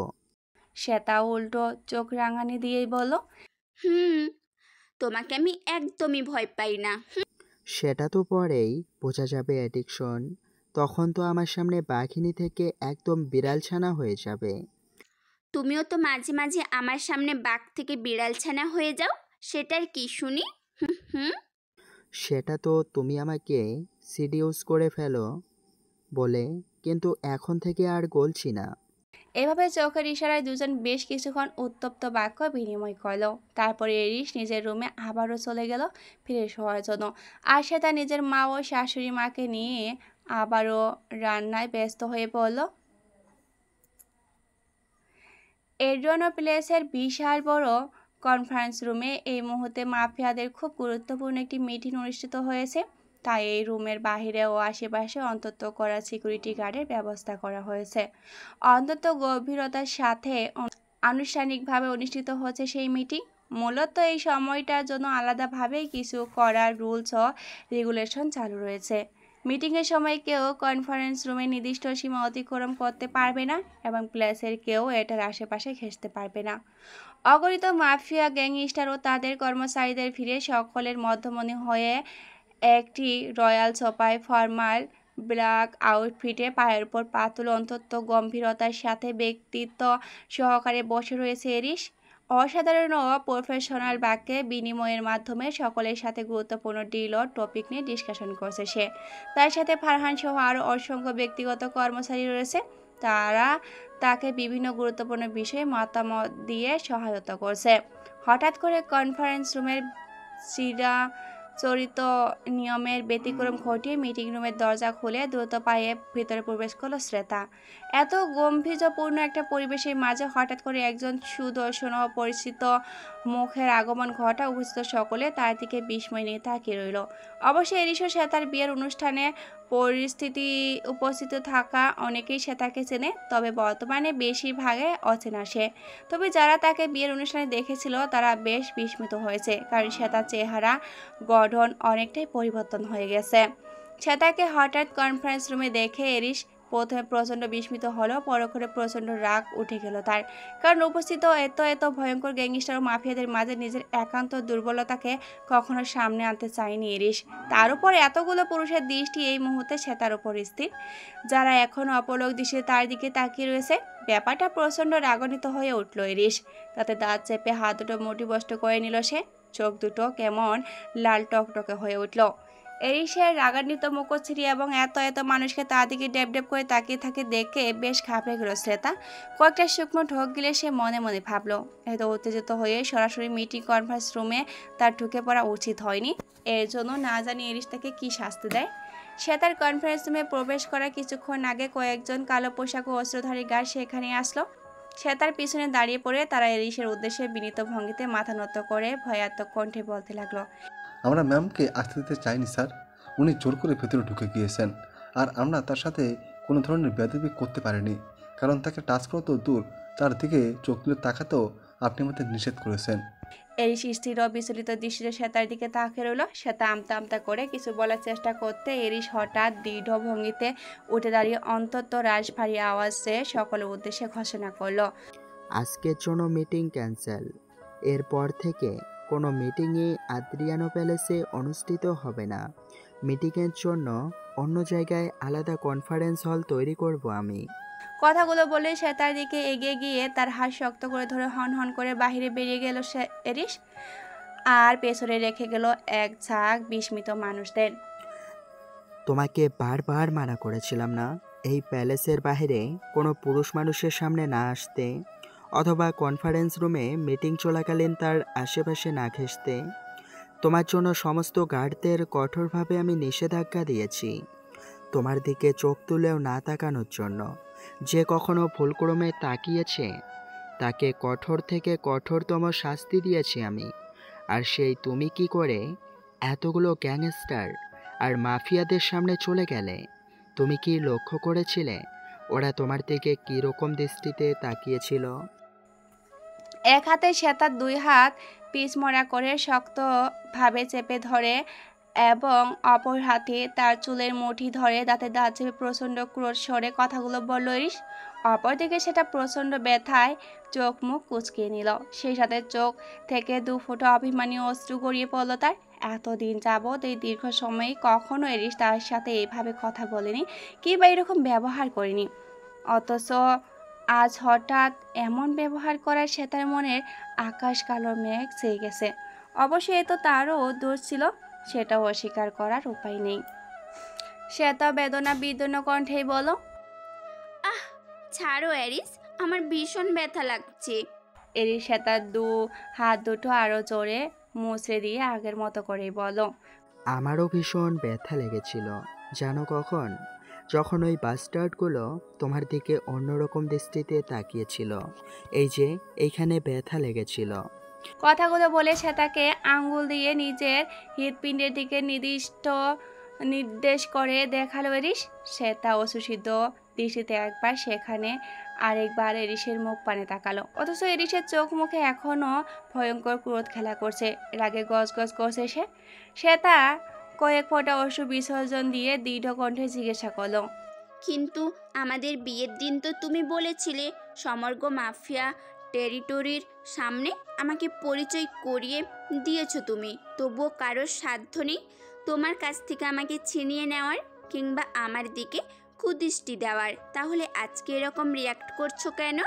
এরিস ঘন ঘন কয়েকটা দীর্ঘশ্বাস ফেলে শ্বেতার হাত দুটিও চুলের মুঠি ছেড়ে দিয়ে তার কোমর পেঁচিয়ে ধরে এক টানে নিজের কাছে নিয়ে আসলো। তারপর তার দুই গাল চেপে ধরে চিবিয়ে চিবিয়ে বলতে লাগলো, হ্যাঁ, আগেও বলেছিলাম আর এখনও বলছি, সমগ্র মাফিয়া টেরিটরি কেন বিশ্ববাসী জানবে তুমি আমার ওয়াইফ, এরিস আদ্রিয়ানোর ওয়াইফ। কিন্তু কেউ তোমার দিকে চোখ তুলে তাকানোর স্পর্ধা করতে পারবে না। এতদিন পর্যন্ত কেউ সেটা করার সাহস পর্যন্ত পায়নি, অথচ আজকে পেয়ে গেল, কারণ সব জায়গায় তোমাকে উপস্থাপন করা যায় না। পরক্ষণে এরিসের ঠোঁটের কোণে একটা বাঁকা হাসি খেলে গেল। সে শ্বেতার কানের কাছে মুখ নিয়ে ফিস ফিস করে বলল, বাট ডোন্ট ওয়ারি ওয়াইফি, যারা যারা তোমার দিকে চোখ তুলে তাকিয়েছে, আজকের পর থেকে আর তাদের চোখ দুটো অবশিষ্ট থাকবে না। এরিস ঠান্ডা কণ্ঠে হুঁশিয়ারিতে শ্বেতা কেঁপে উঠল। এরিসের দিকে বিস্মিত দৃষ্টি তাকিয়ে সে বলল, তুমি আবার ওই পাগলামিতে মেতে উঠবে? এরিস শ্বেতার গলায় ও ঘাড়ে মুখ ঘষতে ঘষতে হাসি কণ্ঠেই বলল, তোমার জন্য আমার পাগলামি আজীবন উন্মুক্ত থাকবে অ্যাডিকশন। কিন্তু তুমি তো মায়ের কাছে বলেছিলে যে তুমি এই মাফিয়া টেরিটরি ছেড়ে দিবে। এরিস এবার মুখ উঠিয়ে শ্বেতার মুখের দিকে অবাক দৃষ্টি তাকিয়ে প্রশ্ন করলো, এই কথা তুমি জানলে কিভাবে? শ্বেতা অস্পষ্ট উত্তর ভেসে এলো, মা যেদিন তার অতীত কাহিনী তোমাকে শোনাচ্ছিলেন, সেদিনের সকল কথাবার্তা আমি আড়াল থেকে শুনে ফেলেছিলাম, কিন্তু কখনো তোমাদেরকে সেটা বুঝতে দেইনি। এরিস এক দীর্ঘশ্বাস ফেলে বলল, মাফিয়া কিংবা অন্ধকার জগৎ কখনো পুরোপুরিভাবে ছেড়ে দেওয়া যায় না। একবার সেখানে প্রবেশ করা মানে আজীবনের জন্য সেখানে বন্দী হয়ে যাওয়া। এখানে প্রবেশ করার উপায় আছে, কিন্তু উত্তরণের উপায় নেই, কারণ হাতে একবার রক্ত লেগে গেলে সেটা কখনো মোছা যায় না। আমার গড়া বিশাল সাম্রাজ্য আমি ছেড়ে দিলেও সেটা আমার পিছু ছাড়বে না আমার অগণিত শত্রু ও তাদের কালো ছায়া। আমৃত্যু আমাকে তাদের মোকাবেলা করে যেতে হবে। তবে আমি যথাসম্ভব চেষ্টা করব সেসব থেকে বেরিয়ে আসার জন্য। আমার অন্ধকার জগৎকে সম্পূর্ণরূপে প্রতিকার করতে না পারলেও প্রতিরোধ করে যেতে হবে আমায়। সেটা হঠাৎ এরিসের দু বাহু চেপে ধরে দৃঢ় কণ্ঠে বলে উঠল, তোমার লড়াইয়ে আজীবন আমি তোমার সহসঙ্গীর ভূমিকা পালন করব। মৃত্যুর আগ অবধি তোমার হাত ছাড়ব না আমি। এরিস কয়েক মুহূর্তে পলকহীন দৃশ্যের শ্বেতার দিকে তাকিয়ে রইল। তার চোখে মুখে সন্তুষ্টির ছায়া দেখা গেল, সেটা সে মুখে প্রকাশ করলো না। তারপর এরিস হঠাৎ করে শ্বেতাকে বেড়ে ছুঁড়ে ফেলে দিল। শ্বেতা কিছু বুঝে ওঠার আগে এরিস তার উপর ঝাঁপিয়ে পড়ে অসম্পূর্ণ দেহটা নিজের আয়ত্তে নিয়ে নিল। এক হাতে শ্বেতার কোমর পেঁচিয়ে ধরে অন্য হাতে তার দু হাতের কবজি একত্রিত ধরে মাথার উপরে নিয়ে রাখলো। তারপর হতভম্ব শ্বেতার চোখে চোখ রাখে মাদকতাময় কণ্ঠেই বলল, তখন আগের করা তোমার অপরাধ ভুলে যাইনি আমি অ্যাডিকশন। এর জন্য শাস্তি তো তোমারই প্রাপ্য, আর তোমাকে আমি সেই শাস্তি দেব নিজের লাভ টর্চার করার মাধ্যমে। কথাগুলো বলে শ্বেতার ঠোঁট জোড়া নিজের দুই ঠোঁটের আয়ত্তে নিয়ে নিল এরিস। শ্বেতা বারবার ছটফট করে কিছু বলার চেষ্টা করলো। এরিস দৃঢ় উষ্ণ আলিঙ্গনে সেটা অসম্পূর্ণই রয়ে গেল।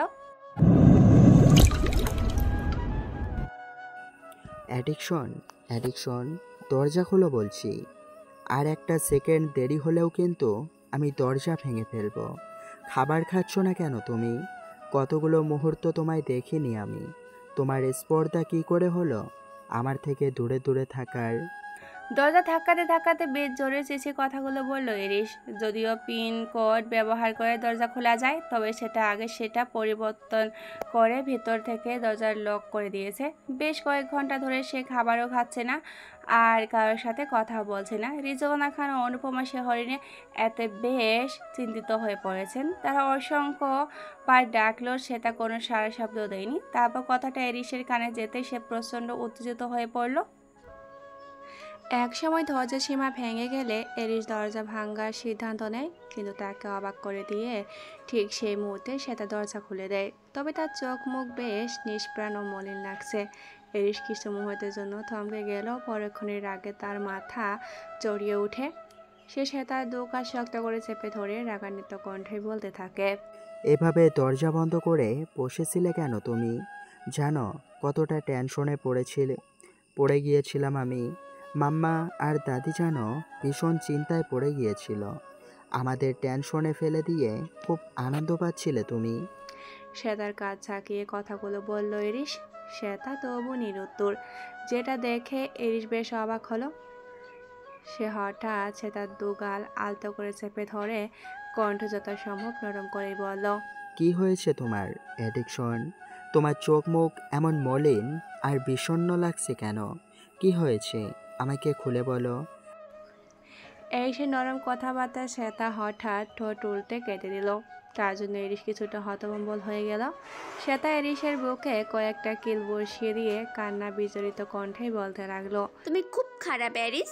তুমি আমার একটা কথাও শোনো না, না জেনে আমার সাথে সবসময় উল্টো পাল্টা কাজ করো। এরিস হতভম্বল কণ্ঠেই বলল, আবার কি করলাম আমি? শ্বেতা হিসকি তুলে কাঁদতে কাঁদতে নাক টানতে টানতে বলল, আমি তোমায় একটা খুশির সংবাদ দিতে উত্তেজিত হয়ে কনফারেন্স রুমে দৌড়ে গিয়েছিলাম। ওই লোকগুলো আমার দিকে ওভাবে তাকিয়েছিল, ওটাকে আমার দোষ?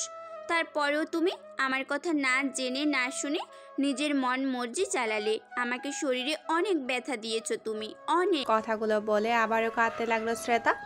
এই একটা দীর্ঘশ্বাস ফেলে তার চোখের পানি মুছে দিতে দিতে শান্ত অথচ শীতল কণ্ঠেই বলল, কি করব বলো অ্যাডিকশন? তোমার প্রতি অন্য কারো সামান্যতম দৃষ্টি যে আমার সহ্য হয় না। সত্যি বলতে আমার ভালোবাসার ধরনটাই এমন। আর সত্যিকার অর্থে আমার আসক্তিময় কঠোর ভালোবাসায় তোমাকে আজীবন সহ্য করে যেতে হবে। শ্বেতা এরিসের বুকের কাছে জোরে একটা কামড় বসিয়ে দাঁতে দাঁত চেপে বলে উঠল, এরকম একটা সুযোগ শুধু আমি পাই, তখন দেখবে তোমার কি নাজেহাল অবস্থা করি আমি। এরিস শ্বেতাকে একটা বাঁকা হাসি উপহার দিয়ে তৎক্ষণাৎ বলে উঠল, মহারানীর আদেশ শিরোধার্য। এবার বলো কি তোমার সেই খুশির সংবাদ, যেটা দেওয়ার জন্য তুমি এত উত্তেজিত হয়ে পড়েছিলে। এরিসের শেষের কথাগুলো শুনে সে তার উত্তেজনায় একদম থেমে গেল যেন।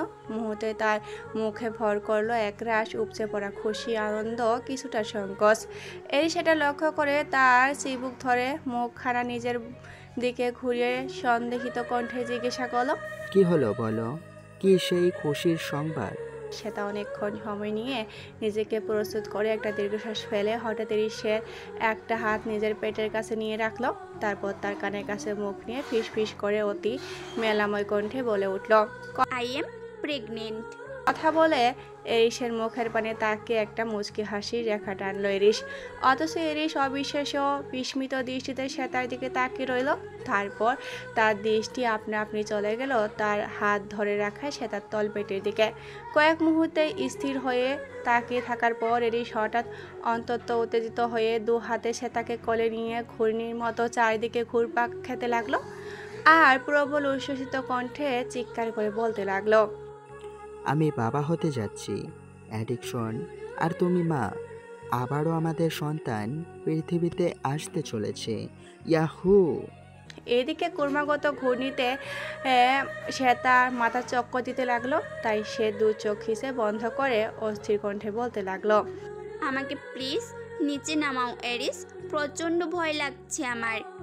এরপর এরিস শ্বেতাকে বিছনায় শুয়ে দিয়ে তার তলপেটে উন্মুক্ত করে সেখানে অতি যত্ন সহকারে হাত বোলাতে বোলাতে কয়েকটা চুমু খেলো। তারপর সে তার চোখ মুখে অগণিত চুমু খেলো। ঠিক প্রথমবার তার সন্তান আগমনের খুশির মতো আজকেও তার তেমন খুশি অনুভূত হলো। তারপর সে তার কপালে কপাল ঠেকিয়ে চোখ দুটো বন্ধ করে এরিস উত্তেজিত অথচ ফিস ফিস করে বলতে লাগলো, ধন্যবাদ তোমায় দ্বিতীয়বার আমাকে বাবা হওয়ার সুযোগ করে দেওয়ার জন্য। তাও চোখ জোড়া বন্ধ করে একই কণ্ঠেই বলে উঠল, তোমাকে ধন্যবাদ এরিস, আমাকে পুনরায় মা হওয়ার সুযোগ দিয়ে পরিপূর্ণতা দেওয়ার জন্য। আমার ভাঙা হৃদয়টাকে পুনরায় শীতল করে দেওয়ার জন্য। এবার আর আমার সন্তানকে হারাতে দেব না আমি। সমগ্র দুনিয়ার বিরুদ্ধে লড়াই করে হলেও তাকে আগলে রাখব। আমিও এবার আমার সন্তানের গায়ে কোনো একটা আঁচড় পর্যন্ত লাগতে দিব না। সমগ্র ইটালি জানবে আমার বাবা হওয়ার সুসংবাদের কথা। ইটালির প্রত্যেকটা শহরে শহরে আনন্দের বন্যা বইয়ে দিব আমি। শ্বেতা মুচকি হেসেই বলল, আগে নিজের পরিবারের মানুষদের তো মিষ্টিমুখ করাও। তোমাকে সবার আগে এই খুশির খবর দিব বলে আর কাউকে এই কথা জানাইনি আমি। ও হ্যাঁ, তাই তো, কিন্তু তার আগে তো আমায় মিষ্টিমুখ করতে হবে। সেটা কিভাবে? এভাবে বলে আবারও শ্বেতা অধর ডুবিয়ে দিল এরিস। শ্বেতা একটা দীর্ঘশ্বাস ফেলে মনে মনে ভাবল, এই লোকটা জীবনেও পাল্টাবে না। এরিসও শ্বেতার সন্তানের আগমনের খবর পেয়ে সমগ্র এড্রিয়ানোপ্লাস আজ অন্তত সুন্দরভাবে সেজে উঠেছে। ইতালির বিভিন্ন শহরের অসংখ্য ধনী ও প্রভাবশালী ব্যক্তিবর্গ সেখানে এসে উপস্থিত হয়েছে। খুবই জাঁকজমকপূর্ণ একটি পার্টির আয়োজন করা হয়েছে। এই মুহূর্তে গোটা ইটালি জেনে গেছে এরিস এড্রিয়ানো বাবা হতে চলেছে, তাই ইতালির বিভিন্ন শহরে উৎসবের আয়োজন শুরু হয়েছে। ব্ল্যাক গিটার গাউন পরিহিত শ্বেতা এবং ব্ল্যাক শুট জিন্স পরিহিত এরিসকে একদম পারফেক্ট কাপড় লাগছে। অনুষ্ঠানের সকলে মধ্যমণি তারা। যখন দুজন একে অপরের সাথে মিলে কাপল ডান্স করছিল তখন সবাই উচ্ছ্বসিত কণ্ঠে বলছিল, দে are made for each other. এই পার্টিতে নামি দামি গেস্টদের সাথে আরও উপস্থিত ছিল ফারহান, ভ্যালোরিয়া, লিমা, মিস্টার লতিফ আবরার শেখ ও মিসেস সামিরা আবরার শেখ। শ্বেতা ও এরিসের এই বিশেষ দিনটিতে শেখ দম্পতি উপস্থিত না থেকে কিছুতেই পারছিল না। পার্টির এক ফাঁকে শ্বেতার সাথে দুজন কৌশল বিনিময় করলেন। বহুদিন পর নিজের কন্যারূপী মাহিরাকে দেখতে পেয়ে তাদের যেন অন্তর শীতল হলো, তেমনি শ্বেতাও তাদেরকে দেখে আবেগে আপ্লুত হয়ে পড়ল। কথাবার্তার এক পর্যায়ে হঠাৎ মিসেস সামিরা ভেজা কণ্ঠে বলে উঠলেন, তুই তো নিজের আসল পরিচয় জানিস মা, নিজের আসল পরিবারকেও পেয়ে গেছিস, কিন্তু আমরা তো তোকে পেয়ে নিজেদের মেয়ে হিসেবে বুকে আগলে নিয়েছিলাম। আমাদের এক মেয়ে চলে গেছে আর তুই এসে সেই শূন্যস্থান পূরণ করেছিলি। এখন তুইও যদি আমাদের ছেড়ে চলে যাস তাহলে আমরা কি নিয়ে বাঁচবো বল? আবারও তো নিঃসন্তান হয়ে যাব আমরা। শ্বেতা মিসেস সামিরাকে হাত চেপে ধরে অন্তত আবেগঘন কণ্ঠে বলতে লাগলো, আমি তোমাকে আর বাবাকে কখনো ভুলিনি মাম্মাম, আর না কখনো ভুলতে পারবো। তুমি আর বাবা হলে আমার দ্বিতীয় বাবা মা। তোমরা আমায় নতুন রূপে দ্বিতীয়বার জন্ম দিয়েছিলে, তাই তোমাদের ছেড়ে যাওয়ার কথা আমি কখনো ভুলেও চিন্তা করতে পারি না। কিন্তু সেই সাথে আমার আসল পরিবারের কাছেও তো আমায় ফিরে যেতে হবে বলো, কারণ আমার মন বলছে তারা এখনো আমার পথ চেয়ে বসে রয়েছে। মিসেস সামিরা অস্থির হয়ে শ্বেতাকে জিজ্ঞাসা করলেন, তাহলে তুই কি একেবারের জন্য তাদের কাছে ফিরে যাবি? হ্যাঁ, আমাকে যেতেই হবে, তবে আমি তোমাদের মেয়ে হয়েই থাকবো। তোমাদের সাথে আমার সম্পর্ক আর যোগাযোগ আজ জীবন থাকবে। হঠাৎ লতিফ আবরার শেখ শ্বেতাকে জিজ্ঞাসা করলেন, মাহিরা মা, আমি শুনেছি তুই কয়েক মাস যাবৎ ধাপে ধাপে একটা সার্জারি করাচ্ছিস, যেটা আরও 2-3 মাস কন্টিনিউ করতে হবে। এর মাধ্যমে তুই তোর আগের চেহারা পুরোপুরি না হলেও প্রায় শতভাগ ফিরে পাবি।